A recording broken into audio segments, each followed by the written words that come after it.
All right, welcome everybody, and thank you for joining us today for what will be our final course for our spring bulk power system training series. Today we're going to explore the fundamentals and changing dynamics of regional and interregional transmission planning. But before we do that, I'll introduce myself and cover some logistics for today's training. So I'm Elliot Nethercutt. I work in Neighborhood Center for Partnerships and Innovation, and I support regulatory commissions on a variety of topics, primarily performance-based rate making and resource adequacy and reliability. This training series is made possible with funding from the U.S. Department of Energy's Grid Deployment Office. I'd also like to thank our partners at Pacific Northwest National Laboratory, the Lawrence Berkeley National Laboratory, the National Renewable Energy Laboratory. They've all supported us in this training and other trainings during the past year. And finally, I'd like to thank my colleague, Jessica Diaz, who's helped with the logistics and really ensures everything runs smoothly. If you have any feedback or suggestions or would like to learn a little bit more about what we're doing to support regulators on various BPS topics, please don't hesitate to reach out. My email is at the bottom of the page there. I'd also like to remind everyone that we released a report in November on resource adequacy considerations for state regulators, so you might want to take a look at that. Otherwise, just a quick review here of our spring series. The first course earlier this month examined various developments around capacity accreditation. We heard from experts with EPRI, E3, and Astrape Consulting. And then we heard from experts at the National Renewable Energy Laboratory, Synapse Energy Economics, and LBNL and Blue Marble Analytics just last week on a variety of topics around considerations with integrated resource planning practices. So I'd encourage you to take a look at our website where you can download presentations and view the recordings from those two courses in this series, as well as 10 other courses on a wide array of bulk power system topics that we've covered all the way back to 2021. These topics are largely focused around resource adequacy, reliability, but we also dig into other topics. And really the advantage of these materials is that the information is designed to target NARUC members and the broader regulatory community. And we want to ensure the information is useful and relevant for all of you as you navigate the ongoing transition of our electricity system in your respective states. So again, we lean on you for your input. If you have suggestions or topics that you'd like us to cover in the future, please don't hesitate to contact me. And otherwise, we'll take a look at our agenda for today. We're excited to hear from 4 presenters who are all experts in their respective subject areas. We have allotted 30 minutes for each subtopic, including Q&A. Please use the Q&A feature in the Zoom there to ask your questions throughout today's courses. I defer to each presenter as to whether they want to tackle their questions on a rolling basis or save them until after they finish presenting their material. We're hoping everyone can stick around for the final 10 to 15 minutes, at which point we'll have an opportunity for discussion and dig into some more cross-cutting topics. So first, we're going to hear from Juliet Homer with PNNL, and she's going to kick us off with an overview of the transmission development landscape, drivers, cost allocation, and who's responsible for what. From there, we'll have Commissioner Hawkins, former executive director of the Organization of MISO States. He's going to talk about the regulatory process around transmission planning in both single state and multi-regional projects. And we'll take a 10-minute break at 2:10 Eastern, and we'll come back and hear from Christina Simeone with NREL, and she's going to discuss the transmission seams issues. And finally, Jesse Schneider with DOE's Grid Deployment Office will cover the NIETC designation process. So with that, I will turn it over to you, Juliet, and thanks again. Okay, yes, happy to be here. I'll go ahead and share my screen. Okay, let's see, go into slideshow mode. Okay, so hello everyone, happy to be with you today. I'm Juliet Homer, and I'm going to be providing an overview of the regional and interregional electric transmission development landscape. So I'm going to start by talking about the varied transmission development landscape across the country. Then I'm going to touch on some current efforts to improve regional and interregional transmission planning and development. I'll talk about some fundamental FERC authority and process activities to set the stage for the rest of the conversation. And then I will talk about the different layers of transmission planning and how those layers interact with each other. I'll touch on the roles of states, cost allocation and cost recovery, siting and permitting, and then I'll wrap up with some talk about public engagement. All right, so there is a varied transmission planning landscape across the country. I have been working on the National Transmission Planning Study and also a paper associated with that called the Regulatory Pathways to Interregional Transmission. And this report is going to be coming out in the next few months. And so a lot of what I'm sharing today is drawn from that work where we, as part of that project, we looked around the country at the transmission development landscape, and it truly is a patchwork. It's a lot of different approaches in different areas, particularly in areas that are RTOs or ISOs versus areas that are not in RTOs and ISOs. You know, things just could be really different throughout the country. And FERC sets the planning requirements for regional transmission planning organizations to use to conduct regional and interregional planning. And I'll talk a little bit more about regional transmission planning organizations. So ERCOT is a notable exception. The Electric Reliability Council of Texas, it is an exception because it is an RTO, but it is not under the jurisdiction of FERC, due to the absence of interstate commerce in wholesale electricity in their service territory. But states also play an important role in transmission planning and development, but that role really varies based on project type and the broader transmission planning context.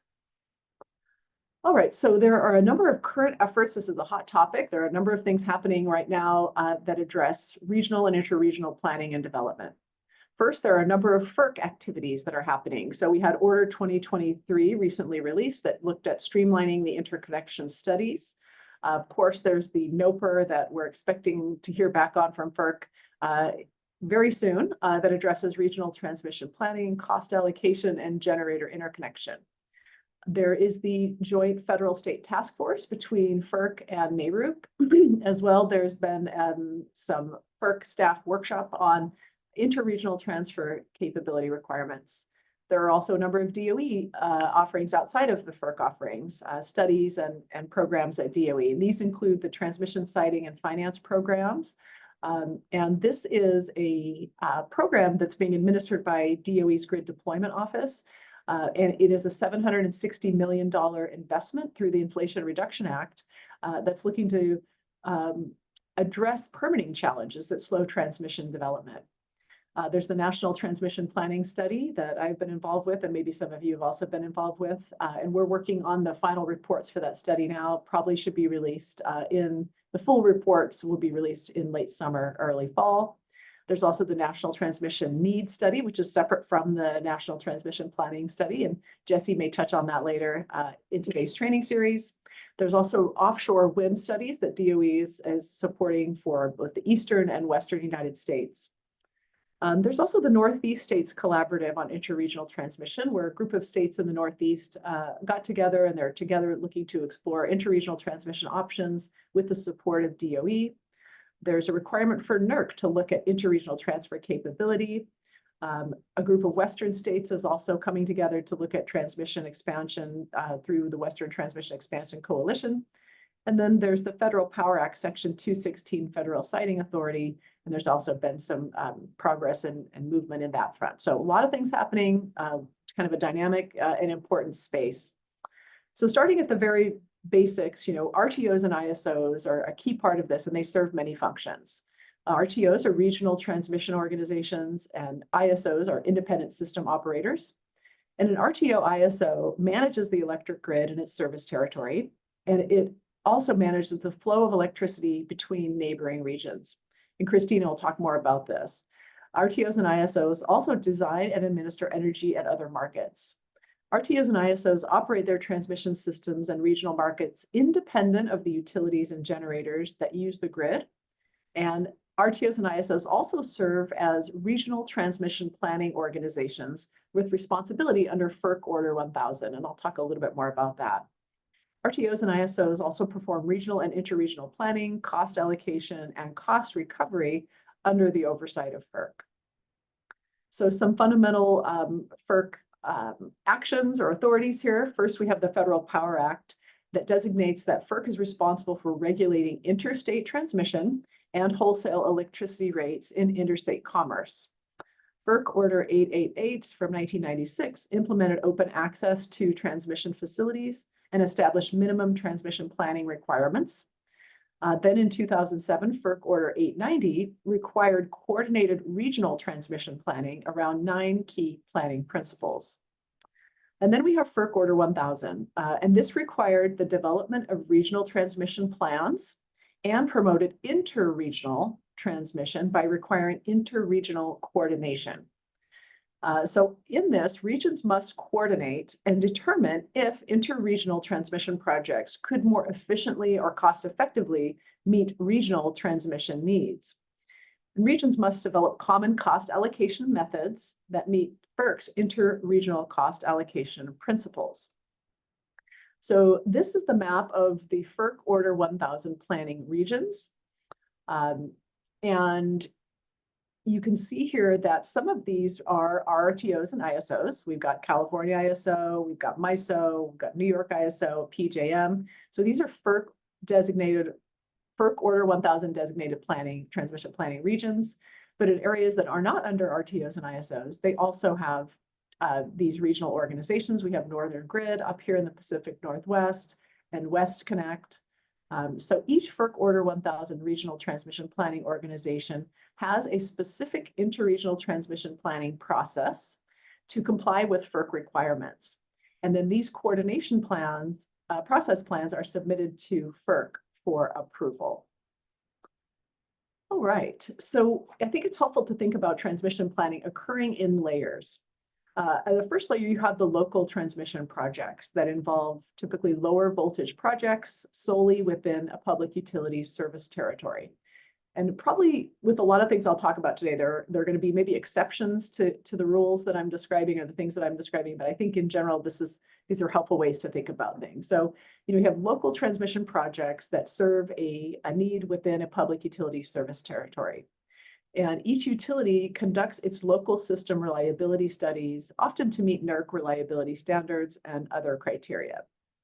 Then you have regional transmission projects, and these are typically identified in regional planning processes or by merchant project developers, and these can span more than one utility service territory or state. So in non-RTO ISO regions, the regional transmission planning organizations, such as what I showed on the map in the previous slide, they incorporate those local plans and they conduct regional planning reliability studies. In RTO and ISO regions, the RTO or ISO integrates those local plans from item 1 on this slide into regional planning with varying levels of oversight. And then we move to the interregional transmission projects. And these are typically identified first in regional transmission plans, and then they are talked about in the interregional coordination forums. There are also merchant project developers that can propose interregional transmission projects. And, just to say too that, although FERC Order 1000 has been in place since 2011, there's yet to be a truly interregional project that's come through that interregional coordination required in FERC Order 1000. And so as this shows, transmission planning typically occurs in layers starting at the local level through state commissions if applicable, and then moves up to regional expansion planning. And then interregional coordination of the regional planning is the final layer or step. And there could be some issues here. I've heard people talk about, the triple hurdle problem, which is that if a local project is proposed, a regional project can then be explored to see if the regional solution would better fit the need that the local project is being designed to achieve. And then an interregional project can be explored to see if a solution can be developed that is better than the regional solution. So these are 3 different processes with increasing level of complexity. let's see. So let me go on to the next slide. All right, so transmission projects can be developed to fill different needs. So proposed projects can serve different needs, including things like reliability, very common. Projects are developed to address a reliability need.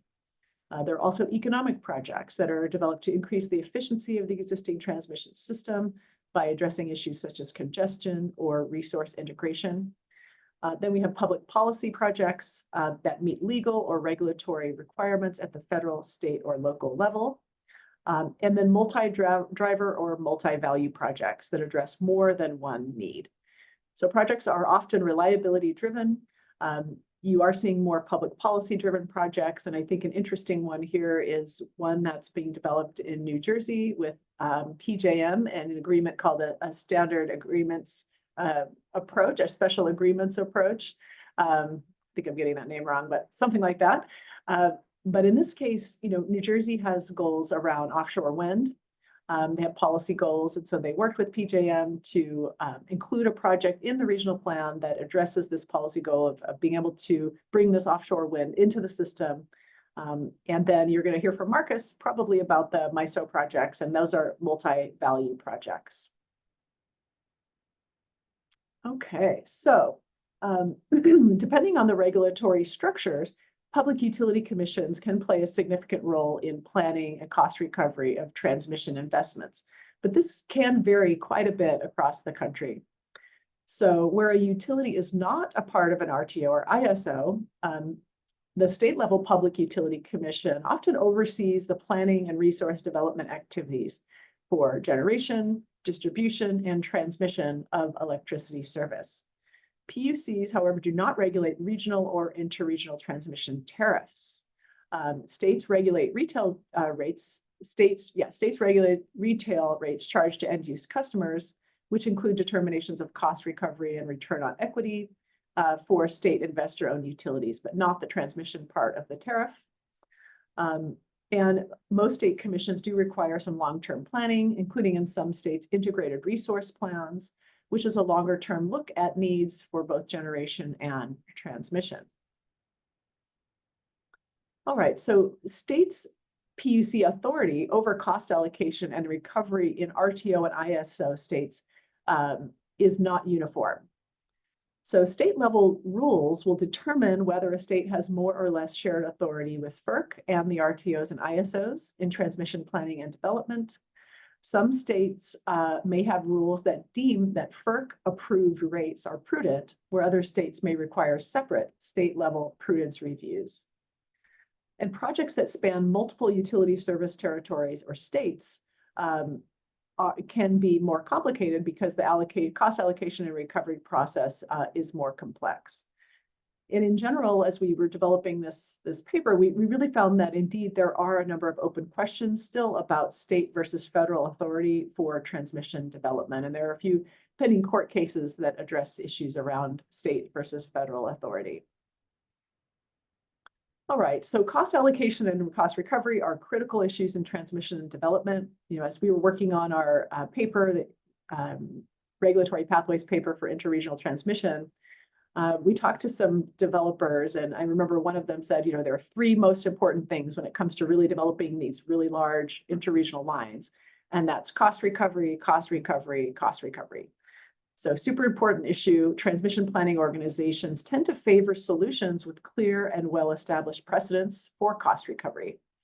And in general, current institutional practices are built around local and regional projects. I think it's seen that interregional solutions come with more regulatory risk. And when it comes to actually financing and paying for the upfront costs of new projects, the type of transmission project really influences who pays that upfront cost. So where you have new generation connecting to the grid and transmission needed to connect that new generation, those generation developers are the ones that are paying for the transmission and the associated upgrades. You have incumbent transmission owners are generally financing upgrades to the existing transmission system, and then incumbent or non-incumbent transmission developers bear upfront costs of competitive transmission projects, whether regional or interregional. And while various entities initially pay these costs, of course, cost recovery will eventually be sought from electricity customers through charge on their electricity bills. Okay, so FERC Order 1000 created some principles of interregional cost allocation, and FERC must approve the cost allocation methodology for projects that are seeking regional or interregional cost allocation.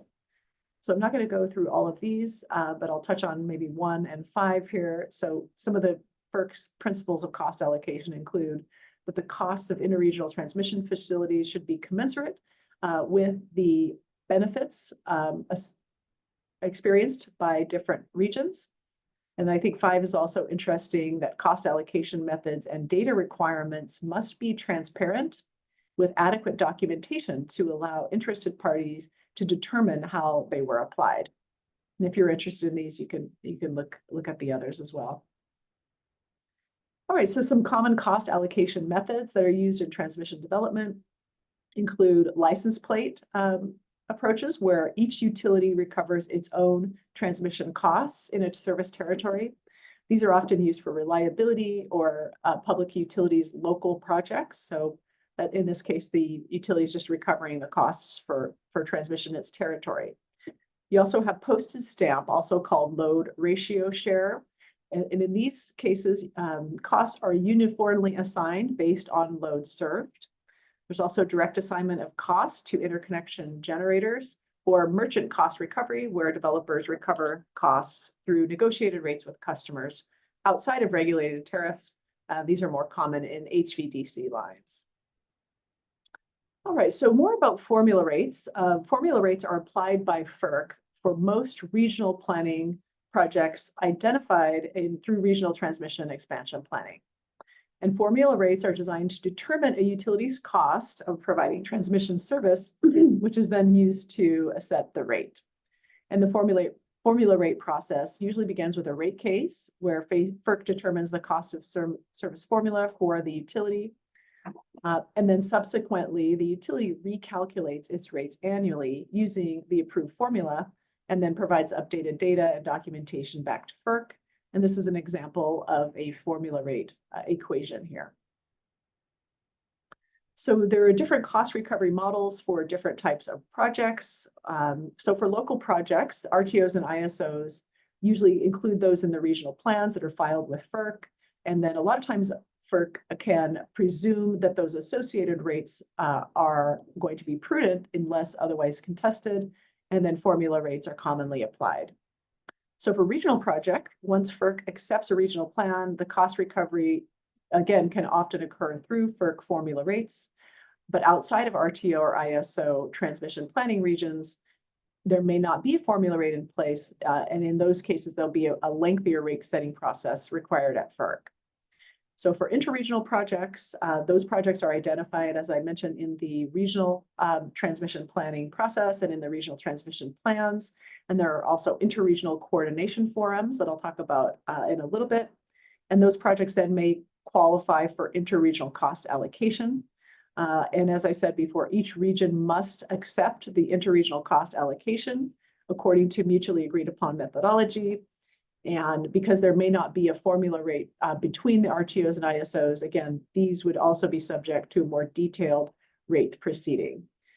And I think the idea that, for interregional projects, that regions need to agree on a cost allocation and then go through that whole rate setting process. I think this is another reason why for a lot of cases, those local projects are just kind of more direct, kind of an easier way to go. And I think that's why you often see with the more tried and true path to cost recovery, maybe one reason why you see more of those than you're seeing, the interregional type projects.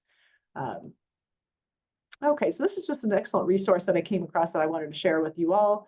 And this is a nice summary from a Brattle presentation that talks about the different types of benefits that have been characterized in different transmission plans by different organizations, SPP, MISO, CAISO, and NISO here. So just some interesting things to take a look at here. Common among all of them are production cost saving benefits that are identified, as well as reduced transmission losses. So you can take a look at these, and this presentation that I have a link to here if you're interested in this topic. There's a lot of great information there. Okay, moving on to permitting and siting. States have significantly more influence in siting and permitting. Let's see. So state siting standards and processes, though, can greatly vary between states and even between regions or even local areas where there may be county to county standards. And the federal government typically has limited influence in this siting and permitting arena, but there is the Federal Power Act, which may be utilized to approximate national or multi-regional planning. There's the whole backstop siting authority that to date, FERC has not exercised this authority. But it's, things are happening in this sphere. We'll hear a little bit more about that later today.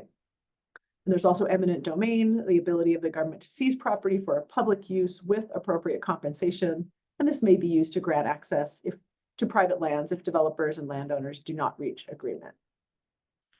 All right, so engagement in regional and interregional planning. So, I think to date, most engagement in regional and interregional planning or in transmission planning generally really occurs at the siting phase. Once a local project has been approved and is being sited and developed, that's, I think, mostly where folks, particularly the general public, gets involved. In vertically integrated states outside of RTOs and ISOs, there is often the integrated resource planning process. And in that process, you have state PUCs and different parties to the dockets, being involved and taking a look at transmission projects. But as projects move into the FERC Order 1000 regional processes, I think there's a lot less engagement by state officials. And we've heard that others, do not have the same level of visibility and ability to participate once projects move into that kind of regional phase. And again, this probably, varies across the country, but that's just some things that we've heard, kind of a desire to be more involved in regional or even interregional processes, but sometimes those are not as maybe accessible to folks. And I think this is something that FERC has recognized and has talked about. Even when FERC Order 1000 was originally created, it directed that stakeholders and any interested party must have a meaningful opportunity to participate in identifying and evaluating potential solutions to regional transmission needs. And then in FERC's April 2022 Notice of Proposed Rulemaking, they raised concern about the lack of public transparency and engagement in the local transmission planning processes, stating, "We are concerned that local transmission planning processes may lack adequate provision for transparency and meaningful input from stakeholders, and that regional processes may not adequately coordinate with local transmission planning processes." So in this same order from April of 2022, FERC proposed specific reforms that, if finalized, would require regional transmission planning processes to include at least 3 stakeholder meetings on local transmission planning processes before those local plans are incorporated into the regional plans. So there's some energy on this, there's some activity, and things may be shifting here. As I mentioned before, there's the requirement for interregional coordination in FERC Order 1000, and there are these interregional coordination forums. Some of them are listed here. And this is one venue for parties and members of the regional transmission planning organizations to get involved in the interregional coordination process. And in these forums, the stakeholders, almost always defined as registered RTO and ISO members, can provide input on the development of coordinated plans. Stakeholders have an opportunity to provide comments and feedback. But again, there are some barriers here to members of the public engaging in regional transmission planning. Sometimes folks need to be members in order to participate in these forums, and there are membership costs. And there are kind of reduced cost associate memberships in some cases. And so people can participate in that way, but it still is a cost. And then these associate members often do not have voting rights. So there are opportunities, but it may not be super simple and straightforward and accessible. So in 2021, FERC developed their Office of Public Participation, or kind of beefed it up. And so that's moving forward. And that is under congressional directive to work with the public to understand and participate in commission proceedings. And And I've been involved with PNNL. We've worked with FERC, Office of Public Participation, to do some strategic planning and to talk about providing some technical assistance. All right, so this is my second to last slide. Again, just another resource I want to point you to. This is an excellent Brattle report that talks about barriers to interregional transmission development, pointing out different issues around leadership alignment and understanding, planning processes, and regulatory constraints. So if you're interested in this topic, take a look at this link. And again, we've got a report that's going to be coming out in another month or two, probably two, that talks about regulatory pathways to interregional transmission. It also addresses barriers and different solutions that have been proposed to larger scale interregional transmission. So in summary, regional and interregional transmission planning approaches really do vary across the country, mainly based on whether a state is part of an RTO or ISO or not, or whether a state is under FERC jurisdiction. And FERC Order 1000 requires interregional coordination, but to date, that coordination has not led to any interregional projects. So transmission planning is layered, consisting of local, regional, and interregional processes. And the regional and interregional projects require coordination and must demonstrate that those projects are better options than the local projects. And parties must agree on cost allocation.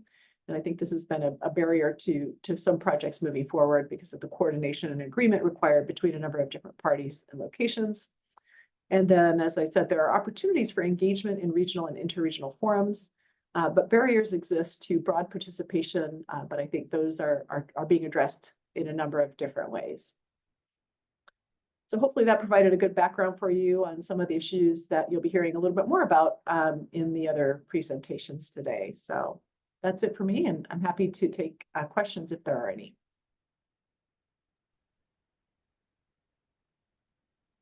Thanks so much, Juliet. Really appreciate that. And I realized after you had started, I forgot to properly introduce you. So I'll do that now, and we'll see if any questions trickle in here. But Juliet Homer is a team leader of the Energy Policy Analytics team within the Energy Policy and Economics group at PNNL. She's a professional engineer with expertise in changing electric power grid and associated changes to planning, policy, and regulation. Before joining PNNL, Juliet worked as a utility analyst with the Oregon Public Utility Commission. She holds a master's degree in civil and environmental engineering from the Arizona State University. And not seeing any questions, I think I will continue on here up. We just had one roll in here. Okay. From an anonymous attendee. Did I understand correctly that local transmission within a utility territory is still regulated by FERC and FERC tariff supply? The state PUC would then just look at the distribution and other costs for the retail rate and simply pass through to the FERC tariff. Yes, that is my understanding. Yes. And then we have another, can you provide some examples of states that conduct prudence reviews of utilities transmission costs operating within an ISO RTO? Let's see. Operating within an RTO ISO. I do not know of one of those. Marcus or Christina on the call may be able to speak to that. Yeah, I cannot think of an example. Okay, I'll hold that one then potentially to be answered by future presenters. We have another, and this one states that Abe Silverman of Columbia says that interregional planning only happens when there's a problem like loop flows. Otherwise, nothing happens. In PJM's planning cycle, they're ruling out interregional projects. In the South, they mention a process, but no projects have come up in about 10 years. Yeah, that's consistent with what my understanding too, that it's just really not, not happening very much at all. Yeah. Okay, let's see. Got a few more here. Okay. FERC Order 1000 emphasizes the necessity of cost allocation methods that satisfy interregional cost allocation principles. Could you explain the specific methodologies currently being employed to ensure that cost allocation for transmission projects is fair and equitable across multiple jurisdictions, and how they reconcile the different economic and policy interests involved? Okay. Can you say that again, Elliot? Yeah, it's a long one. Mhm. FERC Order 1000 emphasizes the necessity of cost allocation methods that satisfy interregional cost allocation principles. Could you explain the specific methodologies currently being employed to ensure that cost allocation for transmission projects is fair and equitable across multiple jurisdictions, and how they reconcile the different economic and policy interests involved? Yeah, and again, I think, Marcus or Christina may be better to speak to this than I am, but, I think we haven't seen these interregional projects happening, so I think, I can't really provide an example of how that's being done. I think, the organization of MISO states and the MISO MVP projects have come up with I think organization of MISO states work together to develop some cost allocation that could be used for those multi-value projects that span across, they're all within MISO, but they span across states. So I think that would be the best example of a cost allocation process that was co-developed and agreed upon for those projects. But when it comes to interregional projects, as we described, those aren't really happening. The coordination is required under FERC Order 1000, but we're not seeing those projects. So I don't think I don't have any examples of prudent and equitable interregional cost allocation that's been developed for interregional projects, because there really haven't been any. Thanks, Juliet. And I think Christina is also providing some answers in the Q&A feature there. Great. We've got one more, actually two more now. First is, do you think Order 2023 was required because interregional parts of Order 1000 was not being utilized? I cannot really speak to that. I'm not sure. Yeah. Okay, and then the joint targeted interconnection queue process between SPP and MISO is one example. In that process, my understanding is that SPP and MISO are splitting the costs recovery based on anticipated benefits from those projects. I guess that's more of a observation, perhaps, and maybe Marcus can touch on that one. Otherwise, Sounds great. Thank you again, Julie. I really appreciate all that information. Really well done setting the stage here. You're welcome. I will stop sharing.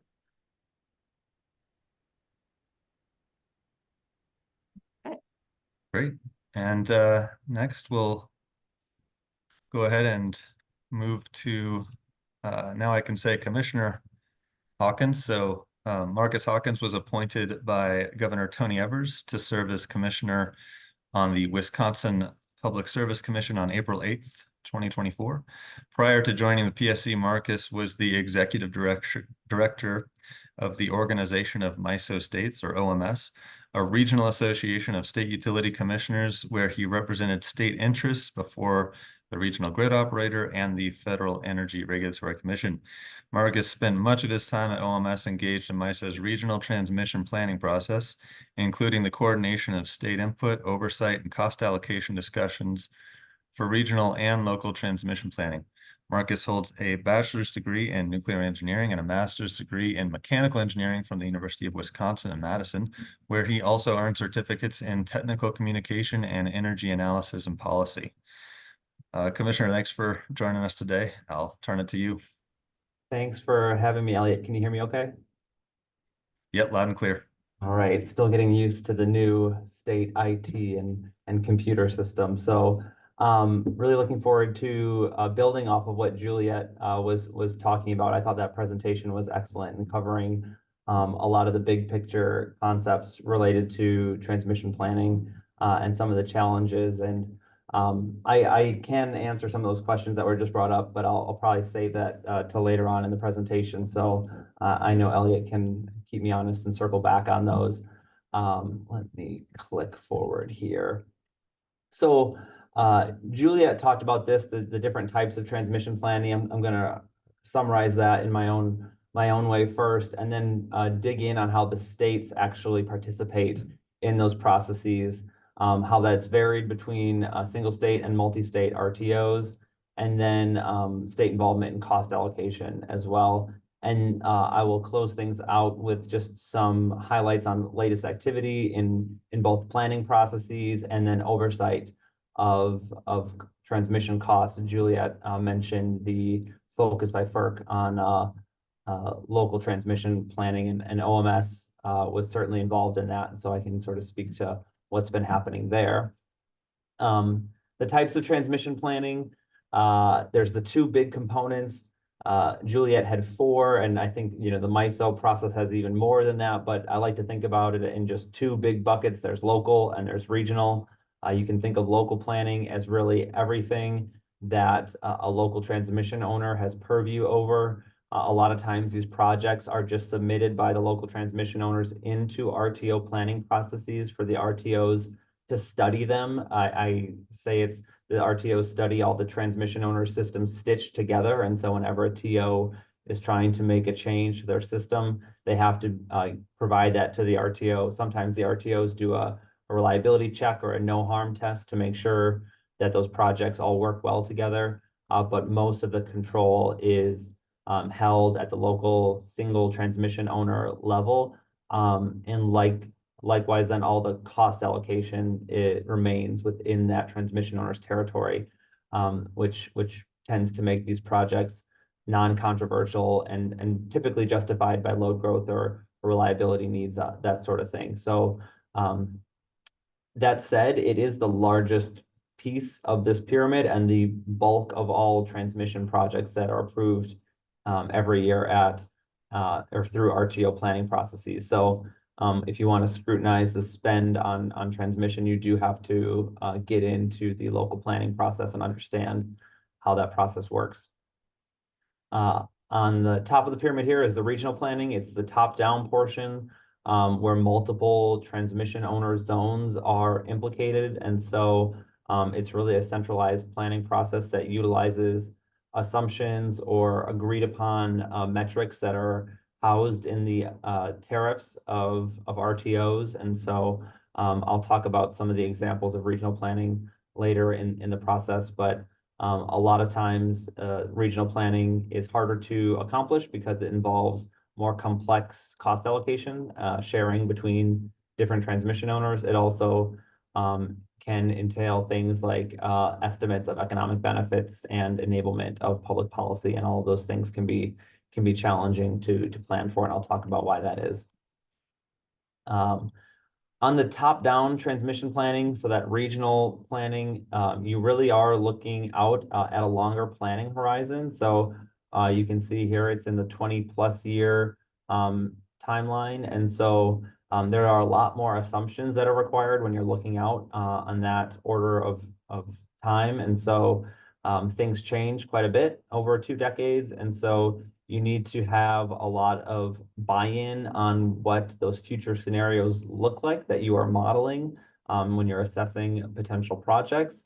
You need to have a lot of state policy scrutiny and resource plans incorporated to do accurate modeling. And so the states have to be involved with their utilities in providing information into these top-down planning processes. It cannot just be done by an RTO in a back room somewhere. It needs to have coordination with the states and the utilities. And there's a lot of key assumptions that can have a big impact on the outcome. So it's a pretty complicated process, and it really is built on these more near-term processes that make up the local planning that happen on shorter planning horizons. The bottom-up projects address a range of needs. They're sometimes referred to as reliability projects. In MISO, they have the lovely term of other project, which is the bulk of all the projects in MISO are deemed other, which I've always sort of snickered at. And then you have interconnection projects, which are, primarily cost allocated to those new generators that are interconnecting to the system. So Juliet mentioned the focus on potentially requiring some local planning meetings in MISO. That's what this is showing here on the right. There are sub-regional planning meetings that step you through this local planning process. So states and utilities that want to engage and review these bottom-up projects have a place to go in the RTO stakeholder process to actually review and scrutinize the projects that are planned by the transmission owners. So there's a set timeline in the tariff and set requirements to have these public and open meetings. These are part of the order 819 or 890 transparency requirements. And so this is how MISO accomplishes those local planning requirements. And OMS, my prior employer, has been focusing on how to get states actively engaged in this process to have a good handle on the billions of dollars that are approved every year at the MISO level for these local projects. Going back to regional transmission planning, there's multiple drivers, as Juliet was mentioning. Economics, public policy, reliability, and local needs all have to be considered together. And then you can think of those drivers as potential complicating factors for studying what would be needed in a transmission planning study, but they also complicate who pays and who's going to be benefiting from these lines. So depending on the policies or the reliability situation of a grid, could require certain areas to need the project more than others. And so those are all things that lead to regional transmission planning being pretty contentious.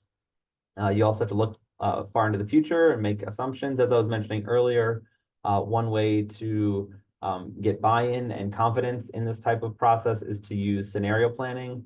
I know this was contemplated in FERC's transmission planning NOPR. It's utilized in MISO to do this regional planning, where you look at a variety of different possible futures and you test projects under a range of different assumptions to see the value in a variety of different possible eventualities, and that helps give confidence that the projects will be valuable no matter what.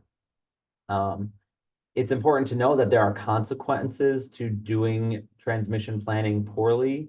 The most obvious one is interconnection queue breakdowns. You see that happening in various places of the country where there's an inability to interconnect new resources because they're done on a project by project interconnection basis, and eventually the larger regional grid can't handle that. And so that's one of the big drivers of regional planning in MISO historically. And so I'll talk about the MVPs in just a little bit here, but that's one consequence to insufficient regional planning. And another is denial of resource retirement. So if you can't allow a resource a generator to retire on the timeline it wants to retire on, and it's needed for grid reliability, that can be a sign of insufficient regional planning as well. I've talked about the complexity of the regional planning. I think this image shows it really well. In some of MISO's latest regional plans, on the right side here, you see the planned additions. Those are the resources that have the most confidence that were provided by utilities or state regulators as being part of their resource plans or anticipated in the somewhat near future. MISO then incorporates those resources first.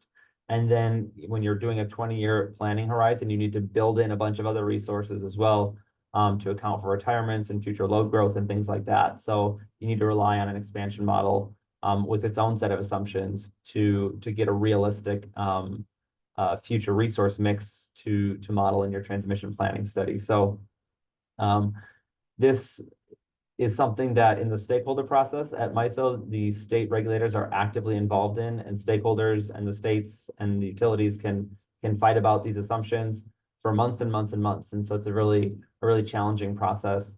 But that's another reason why having multiple different scenarios or futures with different resource mixes in them can be helpful to get over those concerns of trying to get your model just right when you know you're never going to be able to do that.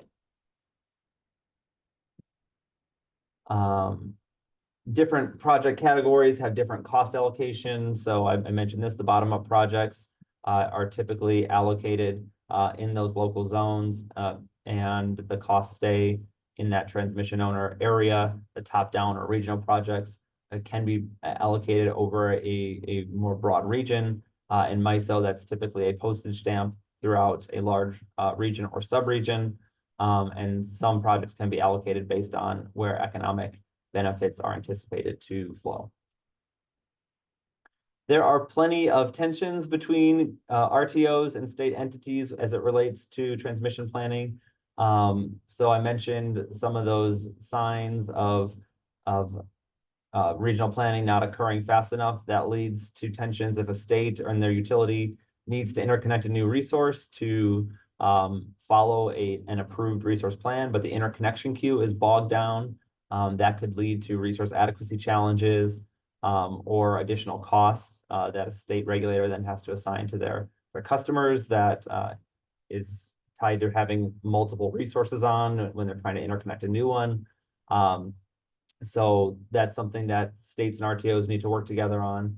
And then on the planning side of things, states have the ultimate siting authority for these lines. And so RTOs need to be informed of potential siting challenges early in the planning process so that they know that they are planning lines that can actually be sited and approved. Otherwise, they're just drawing lines on a map and wasting everybody's time. Another thing to consider is that when RTOs are doing these regional plans, they are using really early planning level cost estimates, which can be impacted by state siting determinations years later. And so when you're doing a regional cost allocation, there's a potential for the cost to change because of different state determinations later on in the process. And so having that accounted for on the front end is really important, and just a realistic expectation, and that's possible depending on the regional line and where it goes. All right, state roles in transmission planning. I've been talking about this just sort of ad hoc here, but every multi-state RTO has a regional state committee. As Elliot mentioned in my intro, I used to work for the organization of MISO states. That is the state committee in MISO. You have 3 others shown here on the screen that help the state regulators engage in the RTO stakeholder process, which includes the transmission planning process. And so I just raised this as a key tool that state regulators use to stay informed on pretty complicated and fast-paced planning processes. And so state committees typically provide continuity in lengthy planning processes, and also additional expertise that the states can utilize to participate and sway the planning process in their region as they see fit. The other thing I want to note here, I'm not going to talk too much on interregional, but there has been recent examples of collaboration amongst these state committees to help drive the interregional planning conversation forward. Juliet talked about a lot of the hurdles to interregional planning. The success that I've seen recently has really been spearheaded by collaboration between state regulators. So between OMS and the SPP-RSC, eventually kicked off a joint targeted interconnection queue study process I'll talk about later. And there's been some recent collaboration between OMS and OPSI as well that will hopefully lead to some exciting interregional planning between MISO and PJM. I know in the Northeast, there's a collaborative going on between New York, New England, and several PJM states as well. So I just wanted to flag that as an important way to overcome those barriers.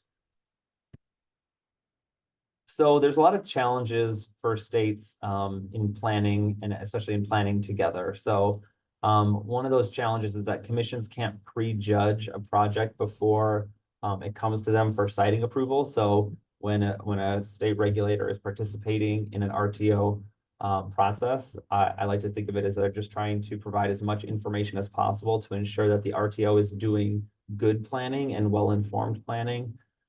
They cannot be deciding the lines themselves or putting forth projects because that could be viewed as prejudging a project that will eventually come to a commission for approval in either a need or citing case.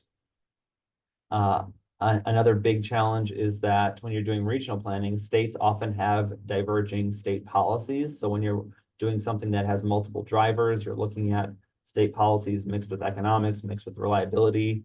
It's really tempting to try to pile costs on states that have policies. And so there's a fight over the assessment and the analysis of who is benefiting from the regional lines. The customers and industries in each state are impacted differently depending on the various cost allocation mechanisms. If you're from a very industrial heavy state with very high load factors, and you allocate costs based on energy withdrawals, that's something that can impact your state more so than maybe a peak demand allocated cost. And so that's something that states are really mindful of in conversations on cost allocation. Pretty obvious one here. States have different levels of staff and expertise dedicated to following planning activities. So that can be very challenging and causes the states to be reliant on RTO and TO technical capabilities to follow along in planning processes. That's just sort of the nature of where things stand. And then on the review and approval of local projects, states have varied methodologies to do that. Juliet touched on that nicely. And depending on the authorities that states have to approve local projects or have review of them at all, it can impact what is expected from the RTO as it relates to local planning processes. So having these two processes fit together, the local and the regional, is really important. And that's pretty hard for a multi-state RTO, which could have states with many different local planning processes and different abilities to exert control over those approvals. So that's just something to keep in mind and to appreciate about how RTOs are dealing with multiple different entities. And Elliot, what is my stop time? I don't remember when I started. You have until 2:10, so Beautiful. 10 more minutes. Yep. So some of the key ingredients for success in states working together is have a clear process for developing joint positions. You want to strive for consensus, but you don't want to require it. In the OMS context, we rely heavily on existing authorities like that backstop siting authority. And we don't have any special powers in the MISO process. That's really helpful. It provides a great deal of flexibility in the planning process where we are just participating in it just like every other stakeholder and trying to make sure that the planning is done appropriately. We have to build relationships amongst the state regulators and listen to each other.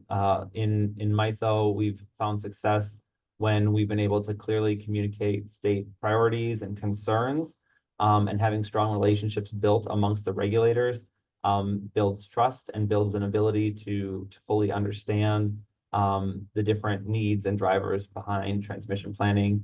And we also, especially as it relates to local planning, we get to learn from others' experiences. So within OMS, we've shared what different state commissions do as far as providing oversight to local transmission planning and costs. So that's been really, really helpful within OMS to share those. And you always want to remain clear on the benefits of cooperating. So if states aren't willing to produce, regional planning projects or work together towards them, you're sort of stuck planning on your own, and you might not be able to fully realize the benefits of being in an RTO and achieving the geographic diversity and savings from lower reserve margins, that sort of thing. So you really got to have that front of mind when you're going into a multi-state planning process.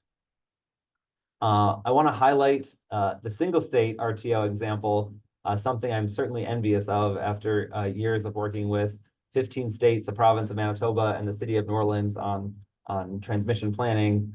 The idea of having a single state and the commission having authority to determine what's in and what's out as it relates to regional planning seems pretty nice. So in New York, I just want to highlight that they have a comprehensive system planning process that considers all these different drivers of transmission projects. At the end of the day, just like in MISO, the ISO board is responsible for selecting the final projects in a plan. But what is different here in New York is that the PSC identifies the public policy transmission need. So in consultation with the ISO, the state commission has a defined role to scope a need and then have the ISO go plan solutions for it. That sort of happens in MISO, but it is not this clear cut, and it's definitely not enshrined in the tariff like this. So this is a pretty big difference. And this has only really been used recently. It started in 2019. There was 2 projects that were approved by the New York ISO board after the New York PSC identified public policy needs. They got very specific about the 2 needs, which is kind of mind-blowing to me. In OMS at MISO, the states would never really describe, what is specifically needed on the system, especially down to the megawatt level. But this just shows what you can achieve in a single state RTO when you have close collaboration between the state, the RTO, and the PSC. So the ISO was actively involved in assisting the PSC to identify these needs. It was definitely not the PSC in New York going out and doing their own analysis to determine these needs. One thing that I think is important to point out in the single state planning process is that New York is free to analyze quantitative and qualitative metrics that are established in their tariff. That's something that when we're doing regional planning in MISO, there's a tendency to trust the quantitative metrics and quantitative metrics alone, and you sort of discard or maybe just have as a reference the qualitative metrics. And so New York has chosen and made the policy determination that they are going to analyze both and utilize both when determining what the best solutions are. So that's something that's pretty interesting and different. New York has once again in 2023 used this public policy process to identify a need for offshore wind. They have set the cost allocation for that as well, where 25% is shared by all, 75% goes to economic beneficiaries. So there's definitely a more top-down approach, and you can account for all these things that might be too contentious to handle in a regional or a multi-state RTO context. And so it's pretty interesting to compare these two. That said, we've had great success with multi-state collaboration in MISO. There's the MVP portfolio back in 2011, $6 billion of projects that crossed multiple transmission owner zones, which enabled 25 gigawatts of primarily wind. Then in 2022, the first tranche of LRTP, which is the long range transmission plan process, was a $10.3 billion portfolio of projects. Those were approved by the MISO board and are making their way through state proceedings. I thought I had a map of that. Here they are. Again, this planning was informed by state plans and policies and utility goals, and identified things like reliability issues and future generation. So we were able to work together on a least regrets set of projects that benefits the whole region, and the costs are shared on a postage stamp within this subregion of MISO. And so there was a multi-year OMS led a cost allocation conversation that led to how these projects were going to be paid for. That was filed at FERC by MISO and supported by OMS, and that's something that FERC certainly looks for when the RTO is determining a new cost allocation method. So having the state committee weigh in on that was certainly helpful in getting a cost allocation for this project. These projects, I should say. Some of the latest activities that are going on, Juliet mentioned this, but there's varied levels of abilities to review local projects.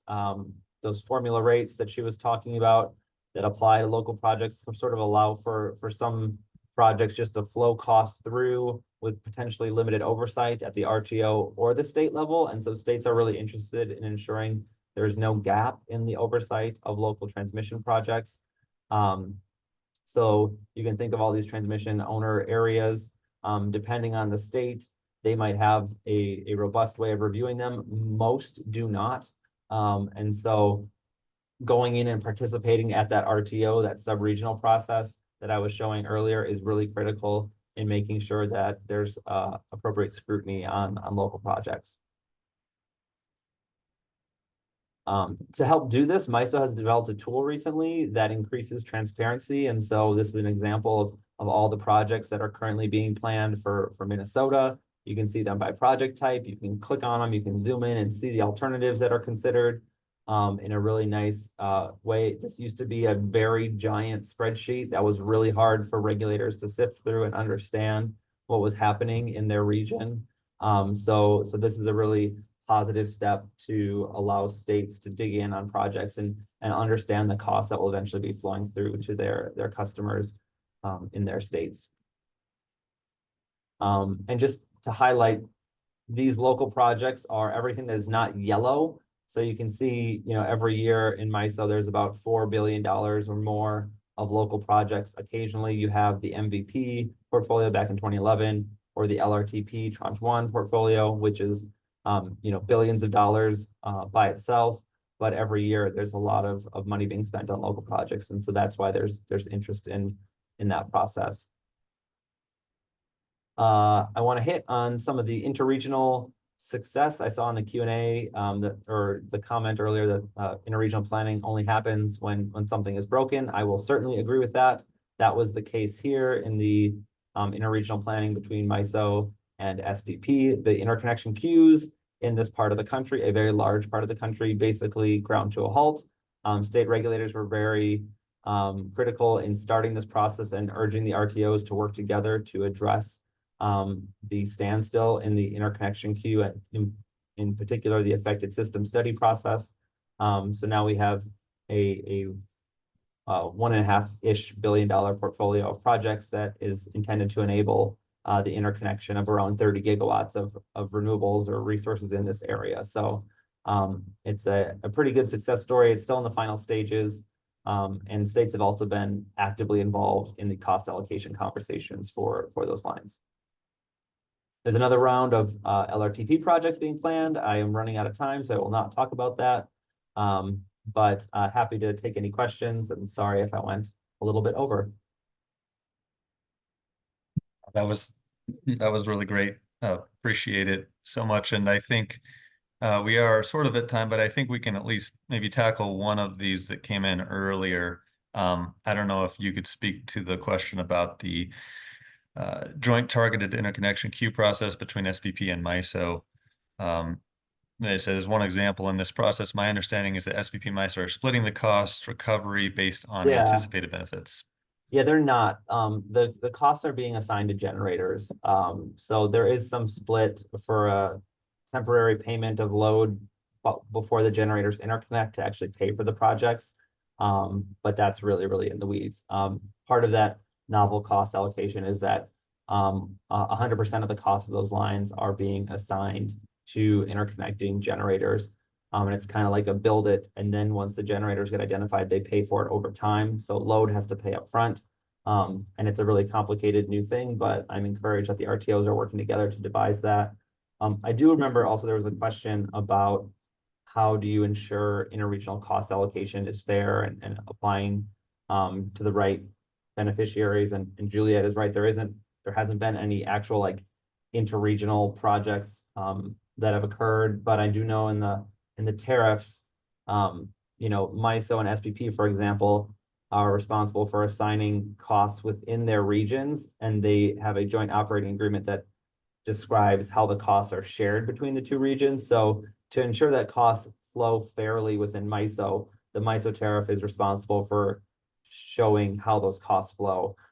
They only have to agree on how they divide the costs. And so SPP will determine how costs of an interregional project are broken down within SPP. And so that helps protect different loads within the different regions by making sure that the RTOs are able to specify their own regional allocation of an interregional line. So I hope that was responsive to that earlier question. Thanks. And sort of related really quick to that is how often do projects approved at the RTO level still fail to get built due to state siting approval challenges? Not often state approval. I think there are certainly siting challenges that have held up lines. There's definitely one MVP that's still being held up. And so it can happen, and I'm not familiar with other regions. There have been a couple in MISO that have been canceled recently that were regionally planned due to different, new generators coming online and maybe displacing the need, things like that. So things can change, but it is certainly a rare occurrence. Great. Well, thanks again, Commissioner, for taking the time. We will go ahead and take a 10-minute break here, and then we'll come back and finish up our last two presenters.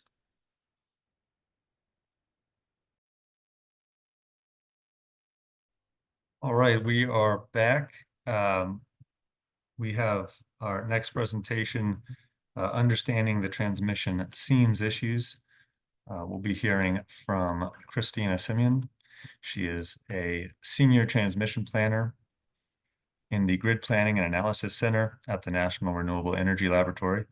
She works on wholesale and retail power issues with a focus on both transmission and retail rate analysis.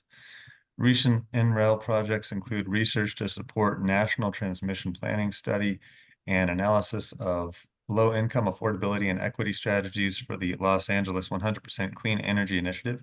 She has experience in private, regulatory, academic, and nonprofit sectors, and has a special research interest in RTO ISO governance.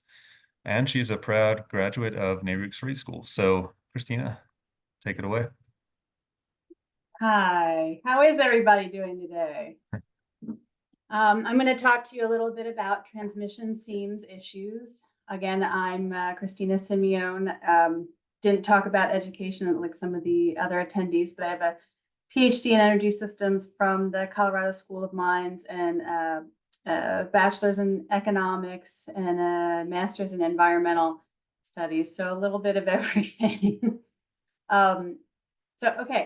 So today, understanding transmission seams issues. So this is really kind of a little bit of background to give you a little bit of a teaser for a report, a National Transmission Planning Study report that's going to hopefully be out in the June timeframe, where we're going into more of the details of the barriers and opportunities to increase the system value of interregional transmission by addressing some of these seams issues. And what are we talking about when we say a seams issue?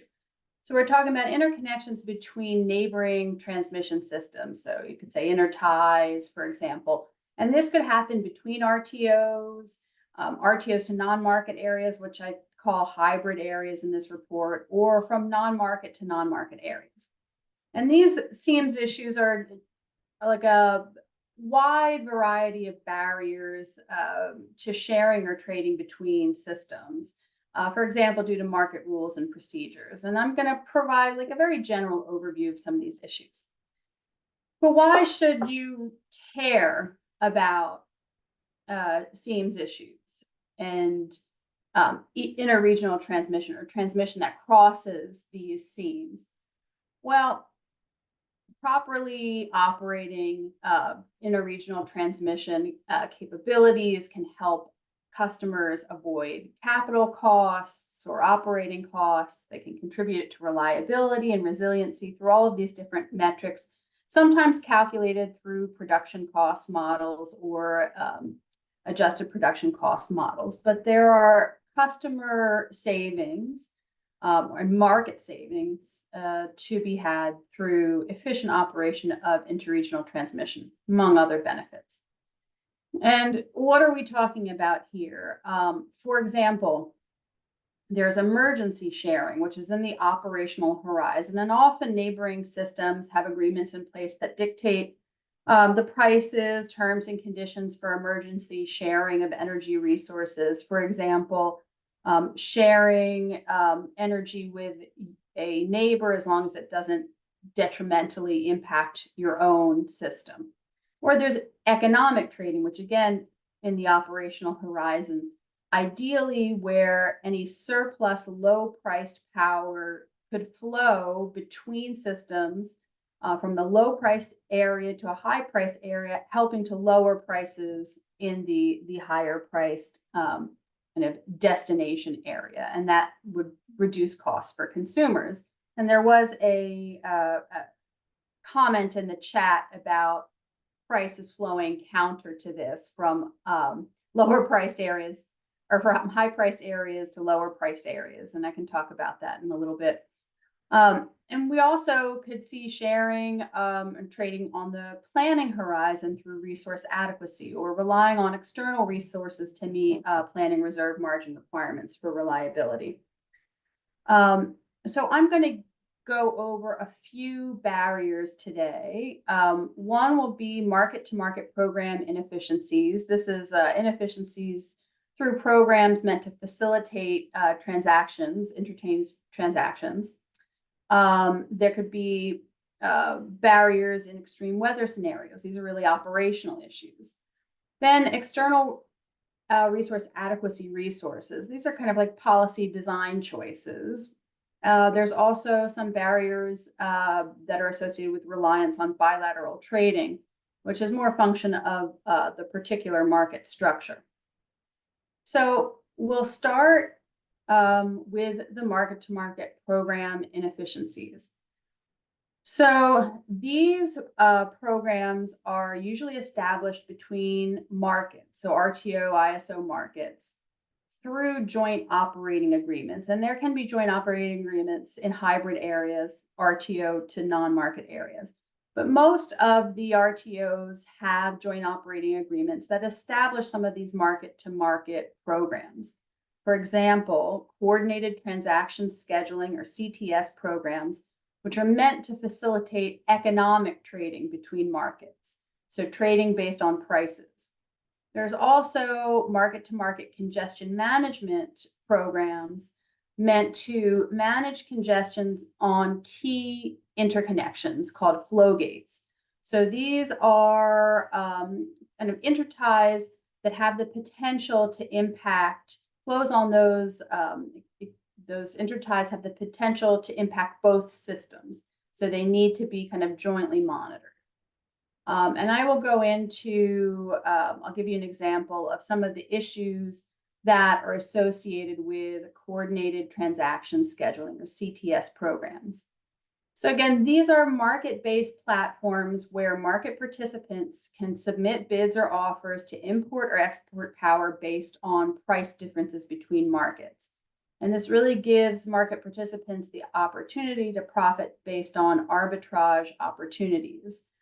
The CTS programs are generally seen as an improvement compared to having no interchange scheduling method, and these programs are in place between many RTOs, but maybe not as efficient as a scheduling method that would involve joint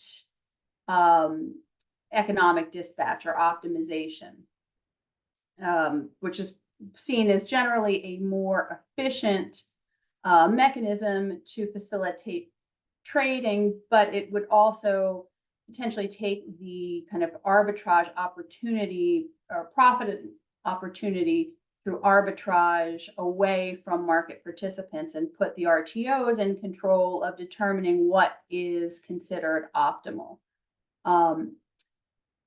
But this is where we are now, and joint economic dispatch has also been explored as an alternative to CTS. The CTS programs are kind of what is in place at the moment.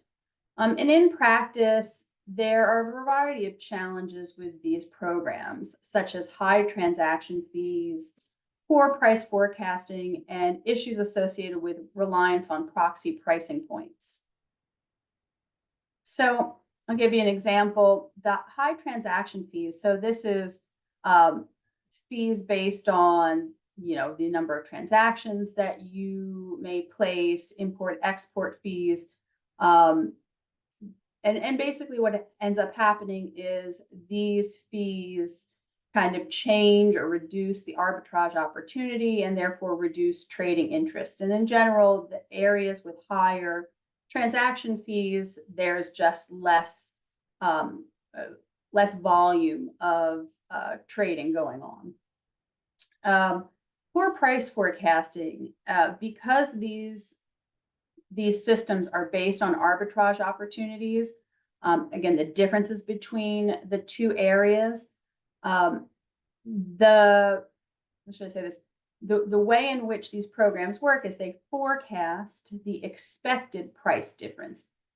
But often what happens is the difference in real time is actually separates considerably from the forecast.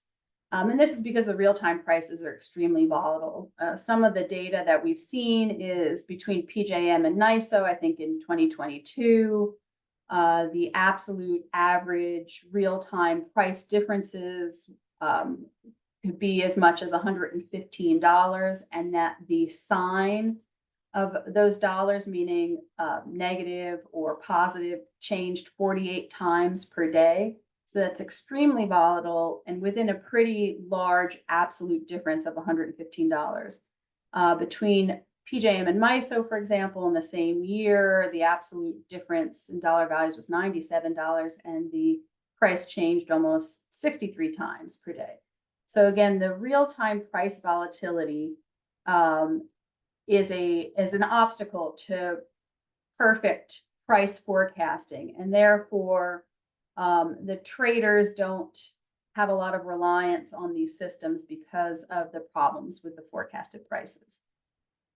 The other issue is these reliance on proxy pricing points, and this is more of an operational issue. So the high transaction fees and the poor price forecasting is more kind of a function of the program itself. The reliance on pricing or these proxy pricing points is really maybe an operational issue that could create loop flows that could damage equipment and is difficult to control, because from a scheduling perspective on the CTS, prices are being, or interchanges being priced at a certain interface or collection of interties, but where it is actually physically injected may depart from that location. And that creates scheduling issues, operational issues, and a host of problems. All right, so the next example I'll give is these large power transfers in extreme weather scenarios. This is, again, an operational issue. So extreme weather can cause these situations where there's unplanned generator outages, for example, or maybe peak loads that are outside of forecasts or outside of the norm. And there may be the need for unplanned, significant transfers of power to maintain reliability. What we've seen through Winter Storm Elliott, Uri, polar vortex, etc., is that some of these large transfers result in abnormal power flows that cause atypical transmission constraints, and where the system operators are used to kind of more normal flow patterns, they have a greater understanding of where the transmission constraints are more likely to appear and how to resolve them. In these extreme weather scenarios, these different types of flows and atypical transmission constraints are more of a surprise, and lack of operational awareness about these new flows and constraints can result in kind of barriers to these transfers or greater amounts of transfers. One example of that is internal congestion and the inability to redispatch to alleviate constraints and flow power. Another example here is external resource adequacy through interregional transmission. So, this is I think an issue which is very different in the Western interconnection than in the Eastern interconnection, but it's also like a policy design issue, for example. So different stakeholders have comparably greater or less tolerance for long distance deliverability of external resource adequacy resources. So the idea that one destination transmission system can rely upon wind that is many miles away, but connected through long distance interregional transmission. Maybe it's also like a northeastern state being interconnected to like hydro resources in Canada. That's an example in the Eastern interconnection. With those long distance transmission or movement of power could come deliverability issues. One potential issue could be transmission loading relief. So, for example, a reliability coordinator may need to issue a TLR or a transmission loading relief event to control for congestion on an intertie, and perhaps then the power, even if it has firm transmission, isn't able to move to the destination location. And there are, again, different kind of perspectives on this issue. FERC has approved both very stringent approaches to this and more flexible approaches. An example of a more stringent approach is PJM's capacity import limits and pseudo-tie requirements that require external resources to be pseudo-tied, so they're essentially directly controllable by PJM. These pseudo-tie criteria include minimum electrical distance, flow gate eligibility, transaction eligibility, validation of network models, confirmation of transmission service agreements, all kinds of very stringent requirements for external resources. On the other hand, FERC has also approved the Western Resource Adequacy Program's requirement that basically has 75% of the forward capacity requirements have to have firm transmission, with the remaining 25% being able to kind of procure transmission services closer to the operating day. And this is obviously a new kind of construct, and FERC has some pretty stringent reporting requirements to determine if this more flexible approach is going to work. But it just shows that there's a difference in perspective. And again, California, I think some of their forward planning on resource adequacy is very reliant on external resources. So again, it's maybe a stakeholder tolerance or a state policymaker tolerance issue. The next potential barrier has to do with market structures in and of themselves, particularly areas that are reliant on bilateral trading. These are non-market areas. So, for example, the Southeast area of the United States. And this is not meant to be a criticism of bilateral trading, because bilateral trading has many benefits. Like, it has an effective way of catalyzing new capacity investments. It can reduce risks associated with stranded costs, perhaps, or can meet system needs without the cost overlays of operating maybe a centralized market. But there are also drawbacks, and there have been historic issues with rate pancaking, which includes wheeling energy over multiple transmission systems and incurring multiple fees to move that power across the territories. And that can increase costs and serve as a barrier to using least cost generation. There's trade friction, which is kind of inherent in the bilateral trading regime. Frictions that include the need to pay brokers or administrative charges manually, arranging for trades, maybe by phone, and also other kind of coordination activities or delays that are associated with these kind of manual transactions. There also may be limited opportunities in real time because of the trade frictions and issues with transmission scheduling in these areas. there are often fewer opportunities in real time for things like balancing and whatnot. Many of these areas, and again, in the Western interconnection particularly, have started to move to kind of energy imbalance markets as a supplement to bilateral markets to provide some benefits associated with automatic employment of security constrained economic dispatch for balancing services in the 5-minute time frame, whereas traditionally these bilateral areas are talking about maybe hourly or 30-minute opportunities, not the 15 to 5-minute opportunities that are closer in real time.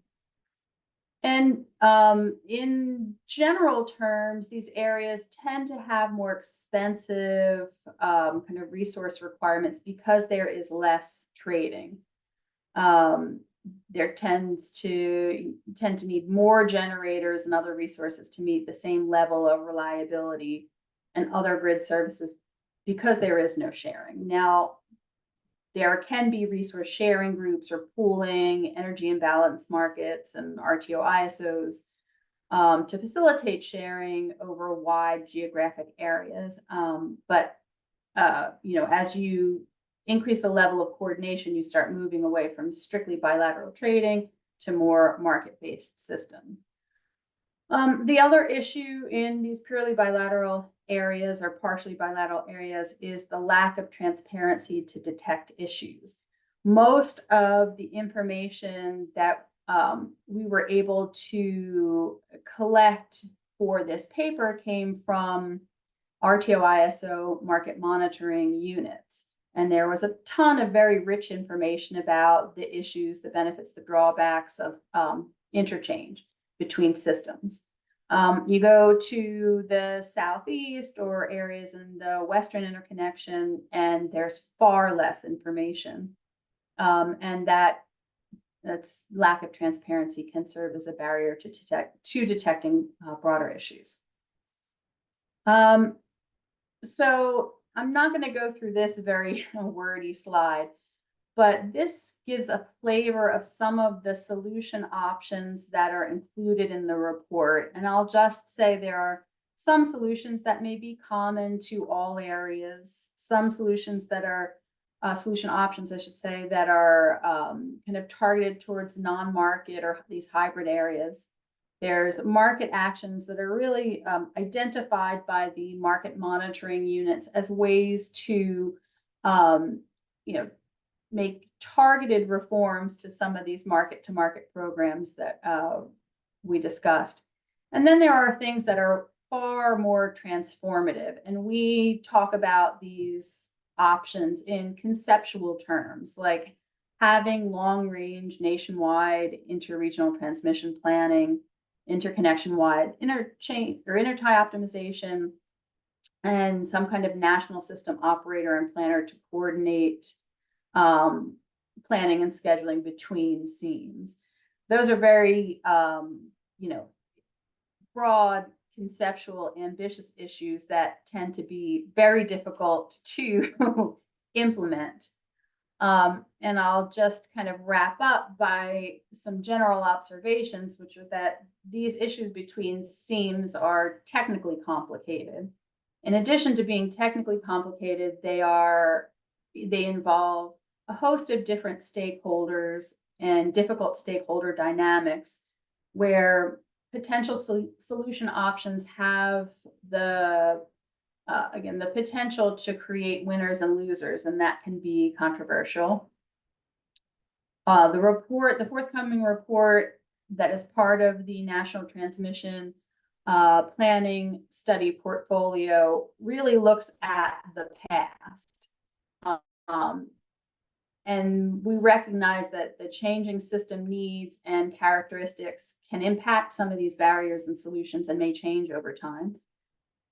There are also some evolving innovations that, because they're so new, we really haven't had a chance to explore, things like parallel flow visualization that may improve the transmission loading relief procedures in the Eastern interconnection, and other issues.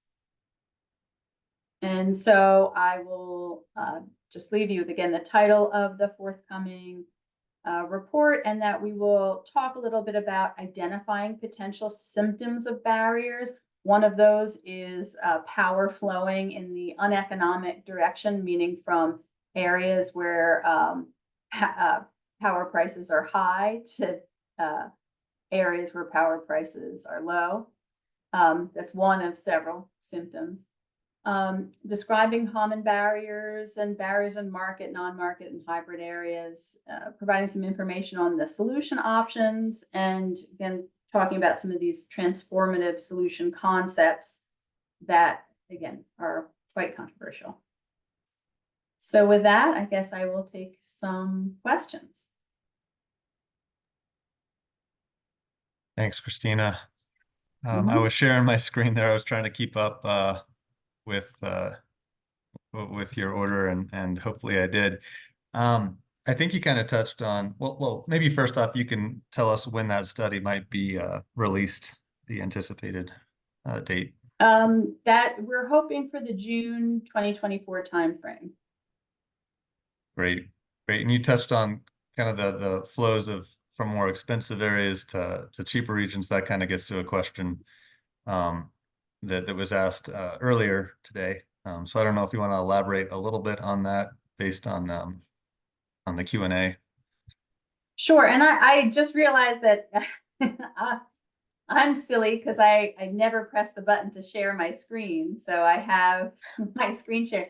But thank you, Elliot, for picking up my slack and sharing the screen for me. No problem. So sorry, guys. Yeah, so theoretically, if there was surplus low-priced power that was available for trade that could be flowed into a neighboring system that had comparably higher prices, it would allow the prices in those higher priced areas to come down, and that would benefit customers.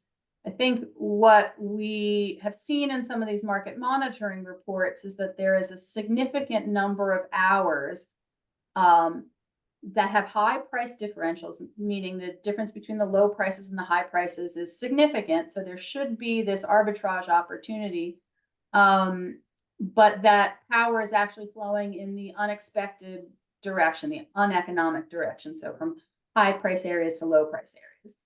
And some of that could be due to wheeling agreements or bilateral contracts that are not responsive to price. So these are kind of like long-term agreements where it's just not going to be affected by arbitrage opportunities that are short-term by nature. There could also be issues just with the functioning of the CTS, or the coordinated transaction scheduling programs, which I think is a significant concern, because these programs may not be forecasting prices accurately, and therefore the bids that are submitted may make no sense in real time. So there is a host of issues potentially going on. Thanks. Kind of building a little bit on that question, who owns the capacity being used to arbitrage price differences between regions, and who benefits from the transactions? I don't know who owns the transmission capacity, I guess is what you're asking. I think who benefits from the arbitrage opportunity are the market participants, and that has traditionally been one of the kind of criticisms of joint economic dispatch. Joint meaning the two RTOs jointly perform joint economic dispatch or optimization subject to transmission constraints. Because, for example, that the criticism is that could put the RTOs in a financial position where they're determining market prices or affecting market prices. And does that affect the independence of the RTO? The other criticism is that, well, the arbitrage opportunity should be available to market participants to profit from, and the market participants would do a better job. That's all subject to criticism and controversy. I think most would suggest, or many would suggest, that joint security constrained economic dispatch might be more efficient for customers. But again, there would be winners and losers. And that's when we say that these are technically complicated issues. We haven't even gone into like the technical complications of the joint economic dispatch issue, but they're also politically sensitive and have winners and losers. Great. Well, we're right on time now, so thank you again, Christina. Great. And we'll have a couple questions I can hold till the end when we have our sort of more cross-cutting discussion. But next, I'm going to go ahead and introduce our final presenter today, Jesse Schneider. And so Jesse is a policy advisor in transmission planning with the Grid Deployment Office at the U.S. Department of Energy. Prior to joining GDO, Jesse worked as an energy markets consultant in ICF's Energy and Environmental Markets Group, and as a research analyst at the power sector consulting firm Grid Strategies. So Jesse, I will go ahead and, well, you've already done it. So we got your presentation up. Thanks a lot. Okay, fantastic. That was going to be my next question. Can everybody see? Okay, well, great. So thanks for that wonderful introduction. It's been great to see these presentations today. They've been incredibly insightful. As Delia mentioned, my name is Jesse Schneider. I'm a policy advisor here at the Grid Deployment Office, situated within the Department of Energy, here to talk a bit about the new National Interest Electric Transmission Corridor, or NIETC, designation process. And before we get into the details here, I just want to give a quick webinar notice. None of the information presented herein is legally binding. The content included in this presentation is intended for informational purposes only, relating to the guidance on implementing Section 216A of the Federal Power Act to designate National Interest Electric Transmission Corridors, or the NIETC guidance. Any content within this presentation that appears discrepant from the NIETC guidance is superseded by the NIETC guidance language. And finally, the purpose of this webinar is to provide an overview of the NIETC designation process. So thanks for bearing with me there. At this point, the GDO is not so newly formed, but we did want to provide just some mission and goals to give more context on the sort of work that we're up to over here. So some of our goals include ensure resource adequacy by supporting critical generation sources and expanding and enhancing electricity markets, catalyze the development of new and upgraded high-capacity electric transmission lines and an improved distribution system nationwide, and finally, to prevent outages and enhance the resilience of the electric grid. So walking through a quick agenda here, we want to help answer a couple of questions, starting at the top here. First and foremost, what is a NIETC? We'll talk through some of the impacts of NIETC designation, as well as the guidance document we released outlining our new process in December of last year. We'll touch on some of the benefits of our new approach, as well as the 4 different phases of our new approach. We'll walk through the findings of our national transmission needs study that we released in October of this past year. And then finally, touch on the interaction between NIETC designation process and state and federal siting and permitting processes. So at the top here, what is a NIETC? So using, at a more conceptual level, not using the statutory or legal definition, it is an area of the country where inadequate transmission either harms consumers currently or anticipated to harm consumers in the future. And that, of course, the department has designated as a NIETC. And for the purposes of a NIETC, transmission is inadequate where there are either transmission capacity constraints or congestion, either currently or anticipated to occur on the grid in the future, that adversely affect consumers. And when we talk about consumer harms, it's a little bit of a broader concept, but we include some bullets here to provide more context.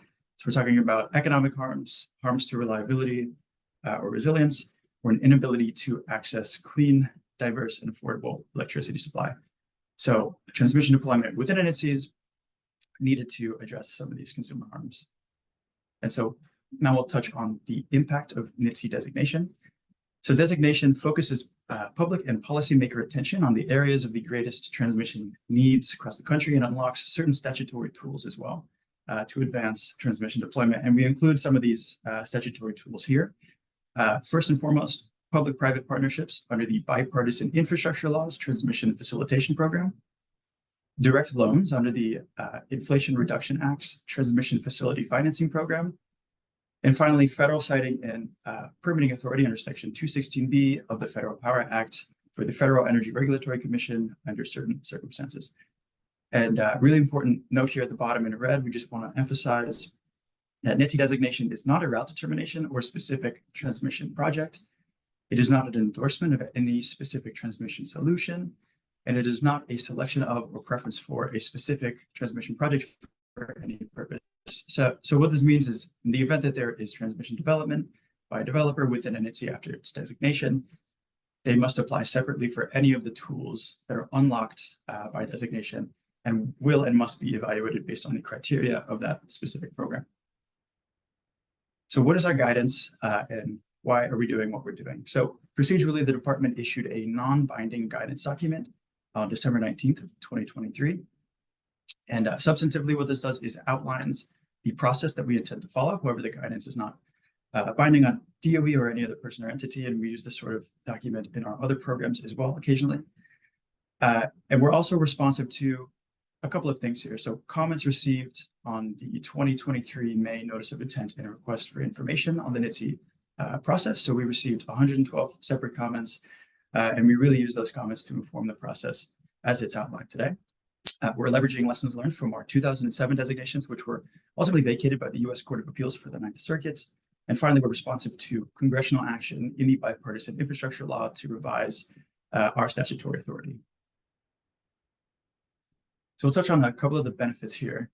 So a new process helps us independently identify, using the best available information, targeted high priority areas for transmission development, or NIETC designation where there is a pressing transmission need.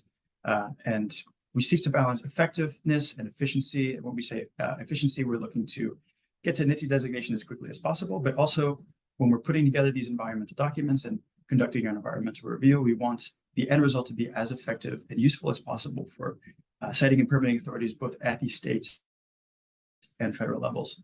And so the way that we're going to try to do this is by narrowing our scope of geographic areas. We think this concentrates the attention on where transmission is most likely to be built within an NIETC. This also allows for the most efficient preparation of environmental documentation. Again, we're looking to have meaningful documents and efficient documents that are able to be tiered off of by state and federal permitting and siting authorities. And finally, useful environmental documents as well. We also hope to open this process up at multiple phases, which we'll walk through in a couple of slides here for public engagement.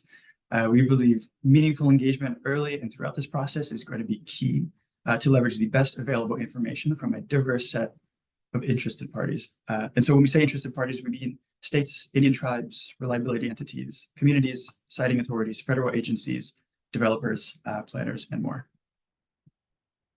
And so now I'll just at a higher level talk about the 4 phases of our new process. So here, as you can see, and as outlined in our guidance document, our 4-phased approach, which has multiple opportunities for public input throughout. And just visually highlighted in green will outline the DOE activities. And then underneath, highlighted in blue, are opportunities for public inputs. And so starting on the left here and working to the right, phase 1, we kicked that off with the issuance of the guidance document released December of last year. We opened a 45-day submission window where we sought proposals from interested parties, including states, on where the DOE should be designated NIETCs and why.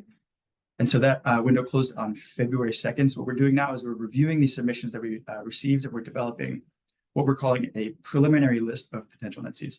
And that's going to be released sometime this spring. And that's going to include potential NIETCs, including some rough geographic boundaries and some maps, as well as a preliminary assessment of the need for the transmission within a NIETC, consumer harms, and any relevant discretionary factors that are outlined in the Federal Power Act that the department is using to inform the decision-making process.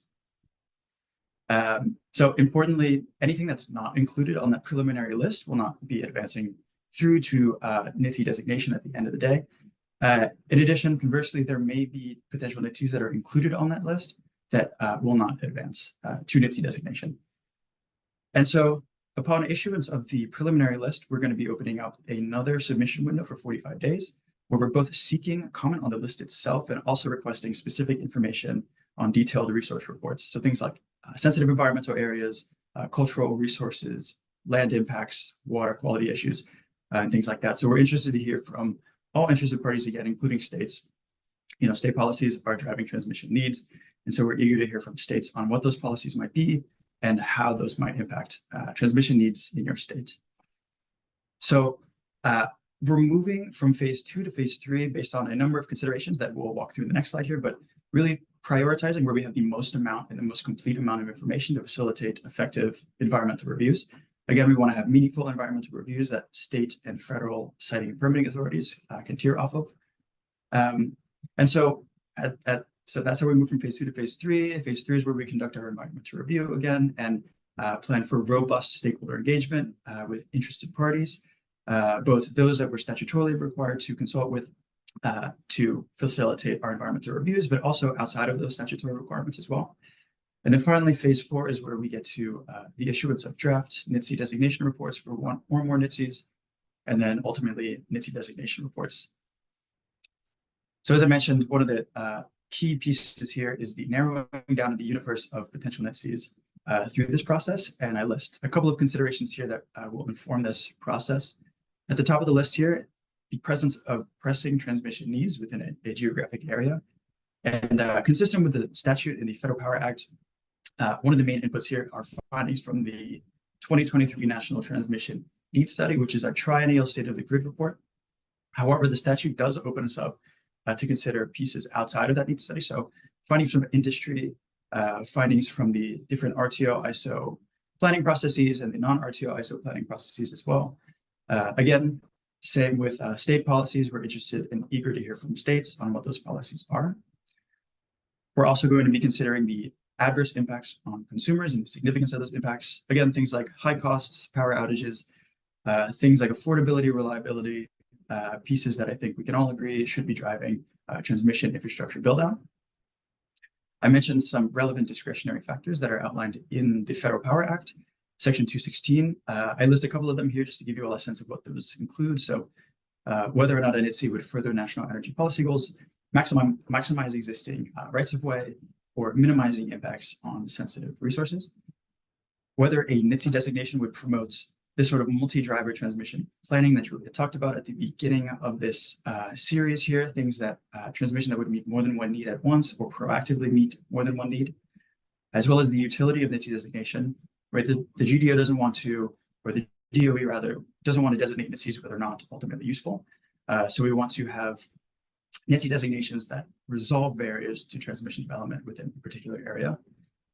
Again, we're looking to prioritize moving forward with NIETCs where we have the most complete amount of information on geographic boundaries and permitting. We want these environmental documents to be useful for states as well as the federal permitting and siting authorities. And then finally, the information that we receive through public engagement efforts with a diverse set of interested parties here. And there's a lot of information, so I just wanted, before I move on, touch on a quick timeline at a higher level. So we kicked off this process December of last year, where we opened up a submission window, which we closed on February 2nd. We're currently reviewing the submissions as we speak, and we're developing a preliminary list of potential NIETCs to be released sometime this spring. We'll open another 45-day submission window where we will seek comment on the list itself, as well as detailed information in the form of resource reports. That window will close sometime this spring or summer, and then phases 3 and 4, the environmental review and the ultimate final designation report. That timeline is variable based on the available information, as well as the necessary environmental documentation. And just to give you all a sense of what that timeline might look like, there is a pending rulemaking over on the DOE side of things to implement statutory authority under Section 216H, which is a separate program that I'll touch on in a couple of slides here to coordinate federal authorizations and environmental review. Baked into that pending rulemaking is around a 2-year timeline for an environmental impact statement. So as I mentioned, one of the main inputs to our NIETC designation process are going to be findings from our National Transmission Needs Study. And there are a number of findings contained in the body of that report, but here what we wanted to do was outline at a higher level where some of those findings lie. So on the left side here, you can see a map of the continental United States, plus Alaska and Hawaii, with some geographic regions and their boundaries, which are drawn largely around the dominant power system entities, the planning authorities, reliability entities, and other entities that are in that particular region. Underneath the region labels, we've included 6 circles, or what we're referring to as indicators of transmission need, that in the event the department has determined that need exists, are color coordinated to the need categories on the right-hand side of the graphic. And so these needs are really scattered throughout the country. There's a lot of transmission need around the continental United States and Alaska and Hawaii, and these needs are as follows. So as indicated by the orange color, the need to improve or maintain reliability and resilience. The lighter colored green, the need to alleviate congestion and unscheduled flows. The darker colored green, the need to alleviate transfer capacity limits between neighboring regions. The need to deliver low-cost generation to high-price demand.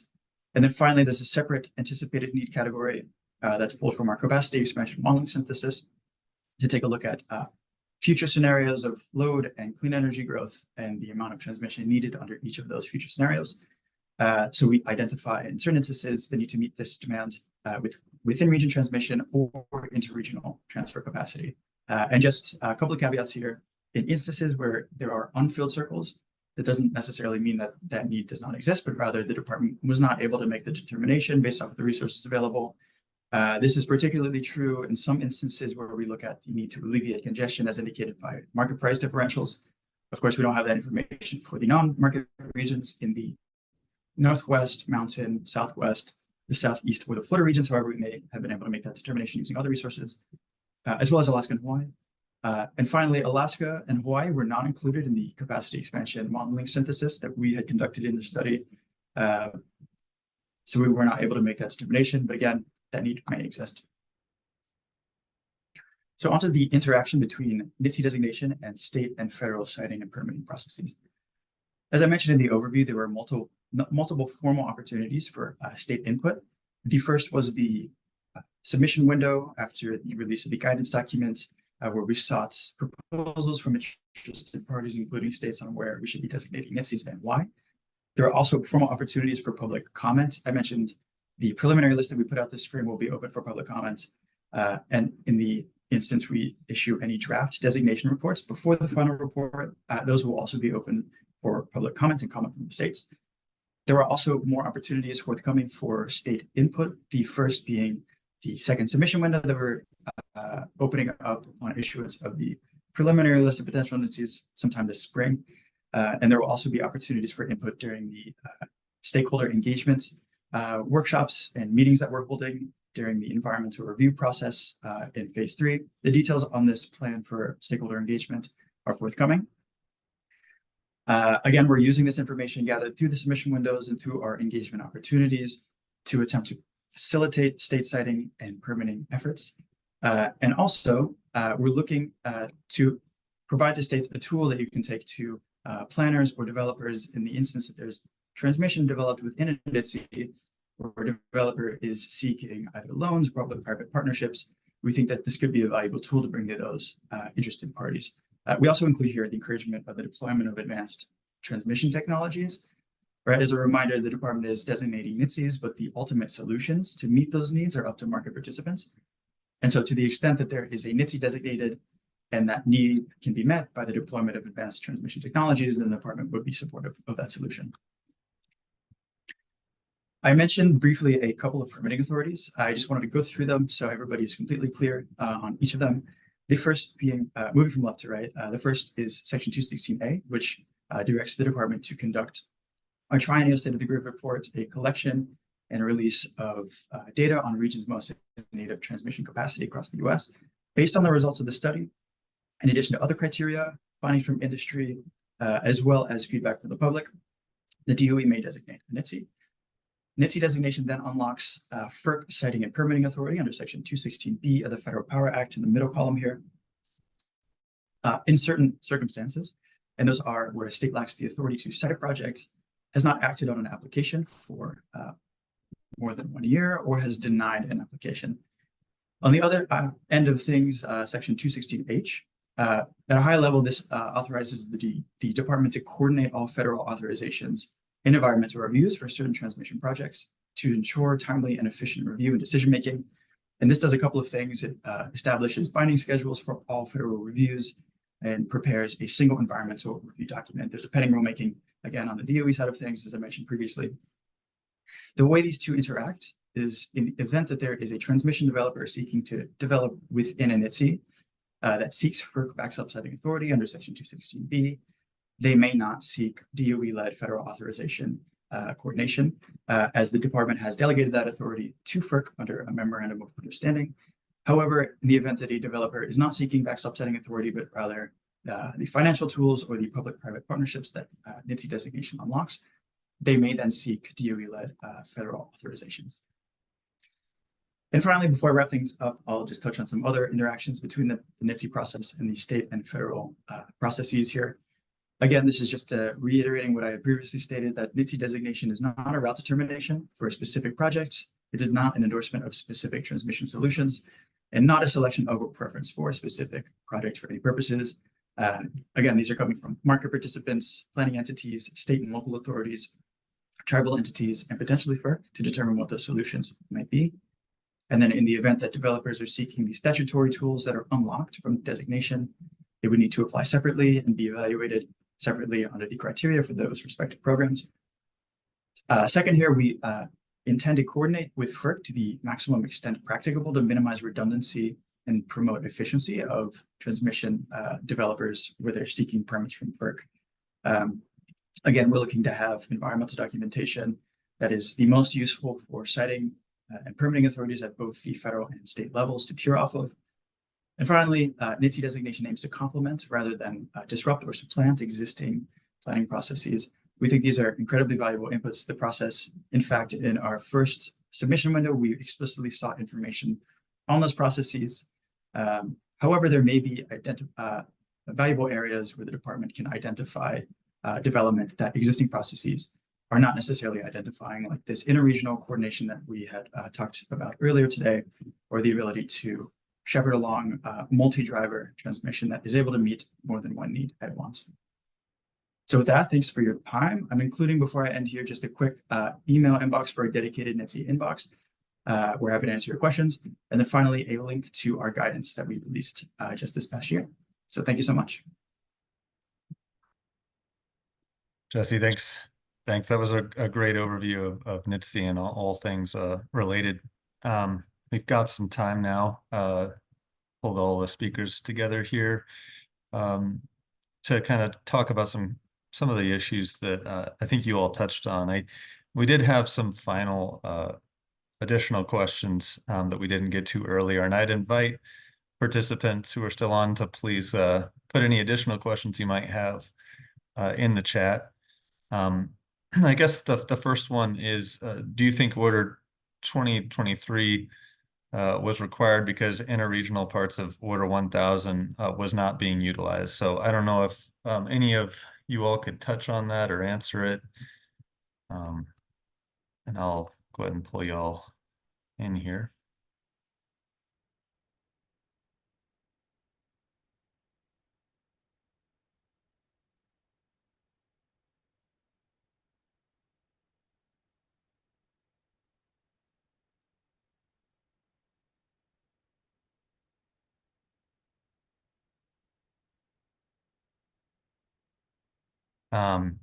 And if not, we can move on to the other question. Can you talk a bit about how utilities in right of first refusal states play into the RTO planning process and how competitive transmission development happens, if at all, in those places? Yeah, I can you hear me, Elliot? Yeah.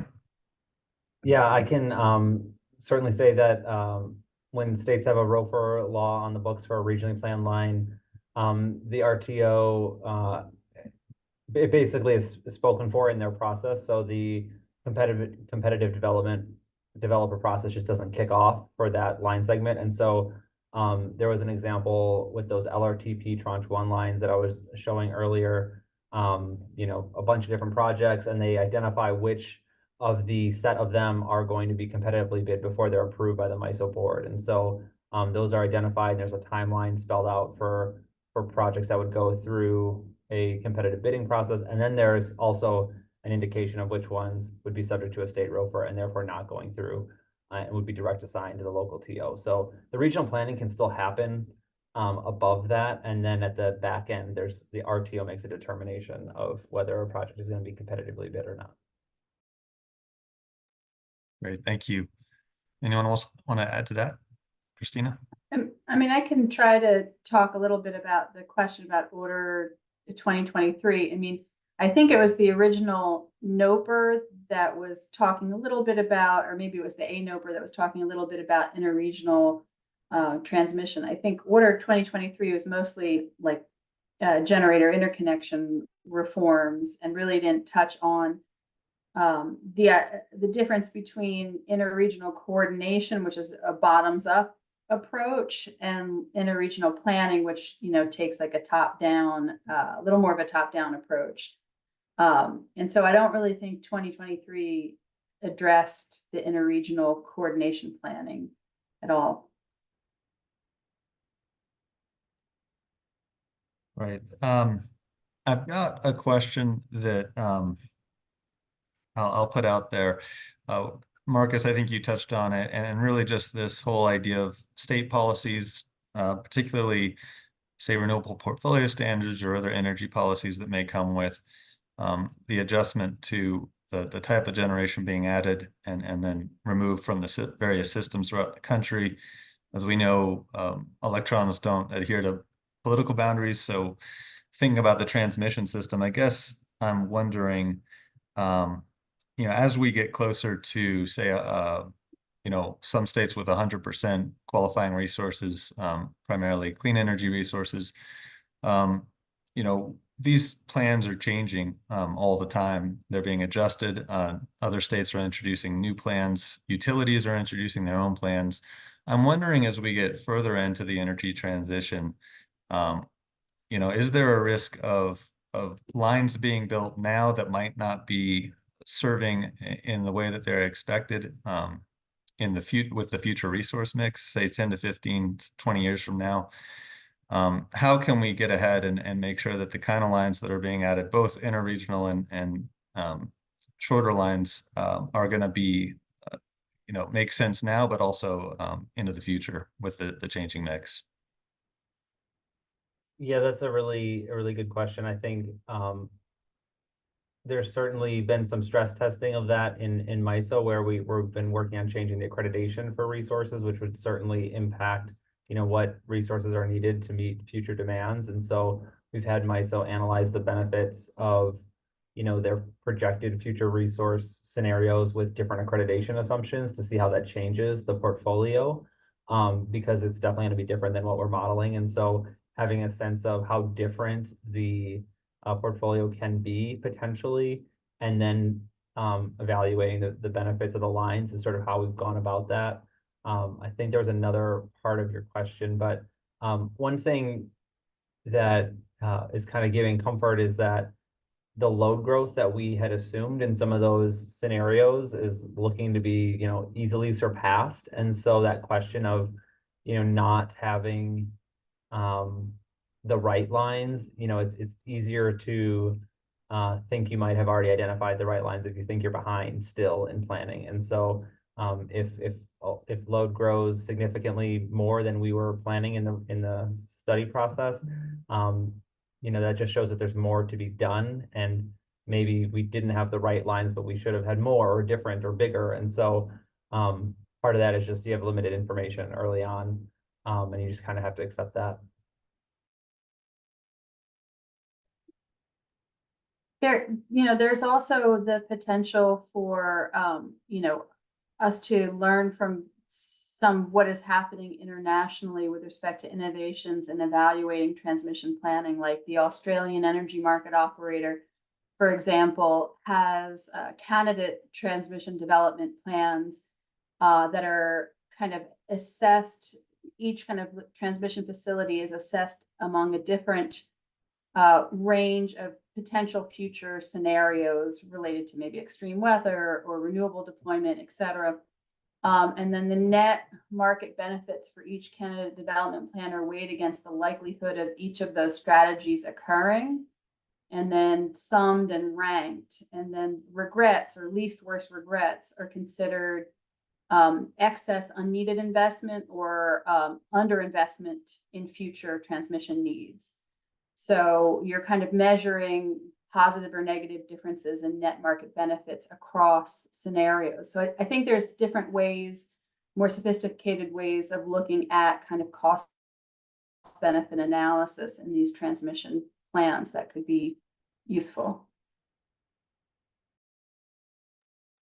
And that goes to something I was pointing out in the single state example, was that they get to use qualitative metrics. And so, especially for some things related to uncertainty, I think when I was at a presentation from someone from the New York ISO one time, they talked about how flexibility for future resource decisions was an actual qualitative metric that they incorporate into their planning and their decision making. And so that's much harder to do when you're using that to share costs across a broader region, but I think it's really helpful when you're trying to just acknowledge that there's benefit and more flexibility depending on where the resource mix goes. And so that's something they actually capture and value in their planning process.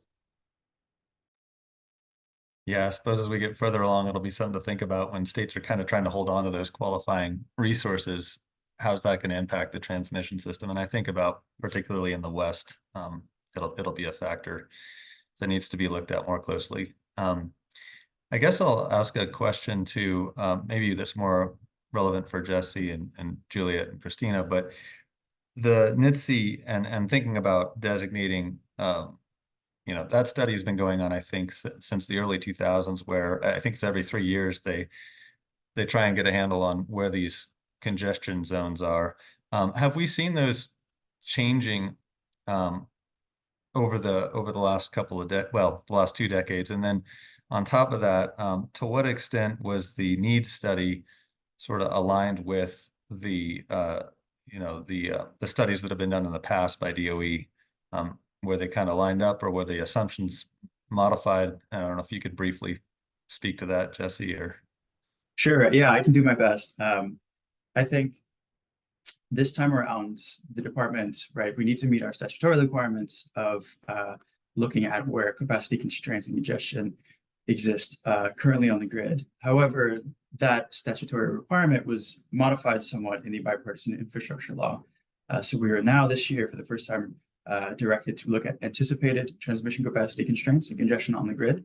And so part of our new assessment was the synthesis of capacity expansion modeling that's been done by, I think we looked at 6 reports, a handful of them from the national laboratories and some of them from academia. And so this was the first time the department had really taken a look at various scenarios of anticipated load growth and clean energy integration over time through around 2040, 2045 time range. And so we can really see, even in the moderate load, moderate clean energy scenarios, huge needs popping up in areas that you might expect, like the middle of the country, between and across the interconnection seams, as Christina had touched on earlier today. And those needs kind of remain consistent with what the department has been finding in the past, and consistent with what industry and others are finding in the same space here. And so moving forward, I think the department will continue to do this sort of forward-looking assessment on the grid, consistent with our statutory direction, and hopefully pull in more resources as we do so.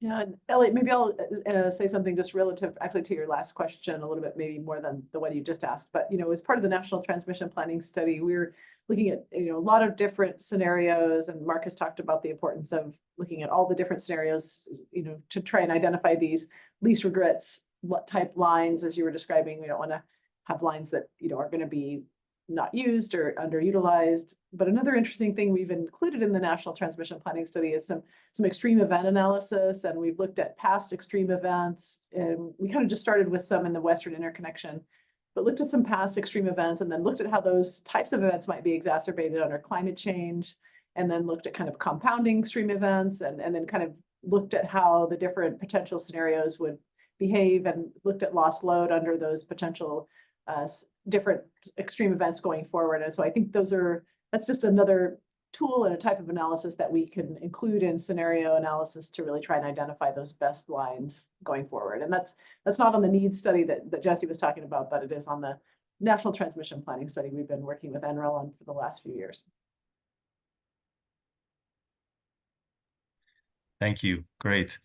We're coming towards the end here. I guess I'll ask, and again, participants, if you have other questions you want to put in, we have some time, but I'll ask a sort of lightning round here.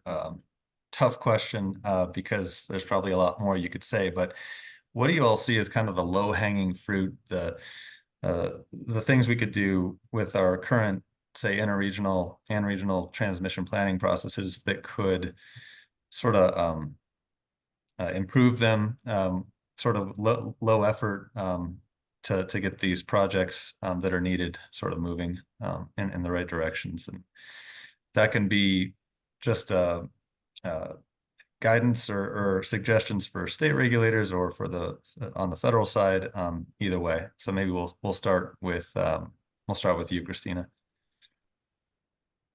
I mean, if you could have some kind of national transmission planning authority that could do some kind of top-down analysis, kind of like, even if it's the RTOs getting together, like is done in the European Union, like ENTSO-E.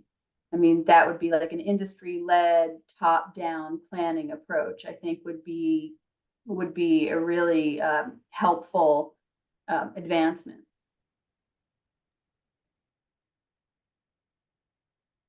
Yeah, I'll add, I think the more likely potential barrier or step to take there is to just have buy-in from the two RTOs as a mutually agreed upon problem that they're planning towards. And so you know, that can be something that the state regulators push their RTOs to identify.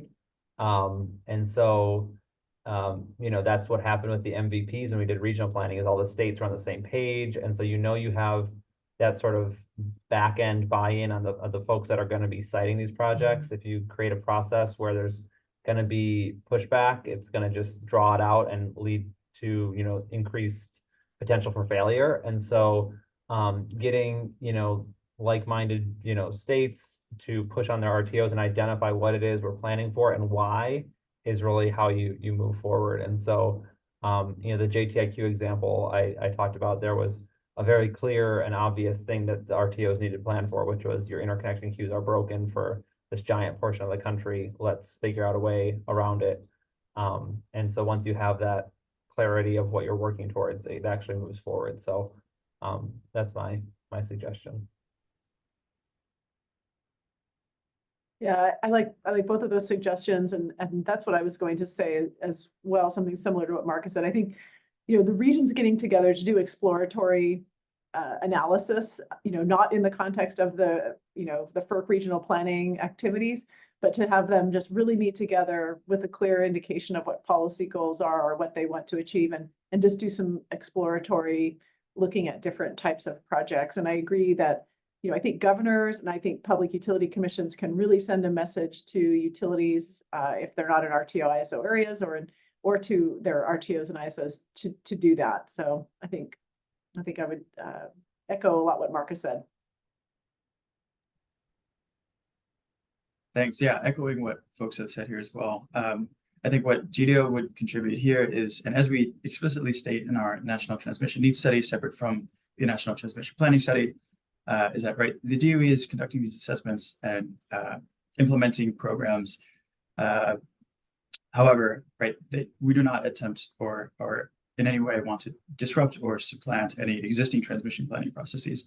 But what we do urge planners to do is, you know, consider these assessments and findings to plan transmission in a more proactive way that, you know, takes into account longer time horizons, different scenarios with varying extreme weather events baked in as well, that meet more than one or our multi-driver transmission that comes out of these processes. So that's what we'd say there.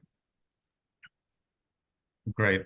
Well, thank you all again for presenting today. And as we close, I'll remind everyone that if you registered for this course or any of the other two for this spring training session, I'll be sending out a document that includes an outline of the topics our speakers covered today, And it'll also include some links to some reports and other resources, mostly from the organizations of the respective presenters.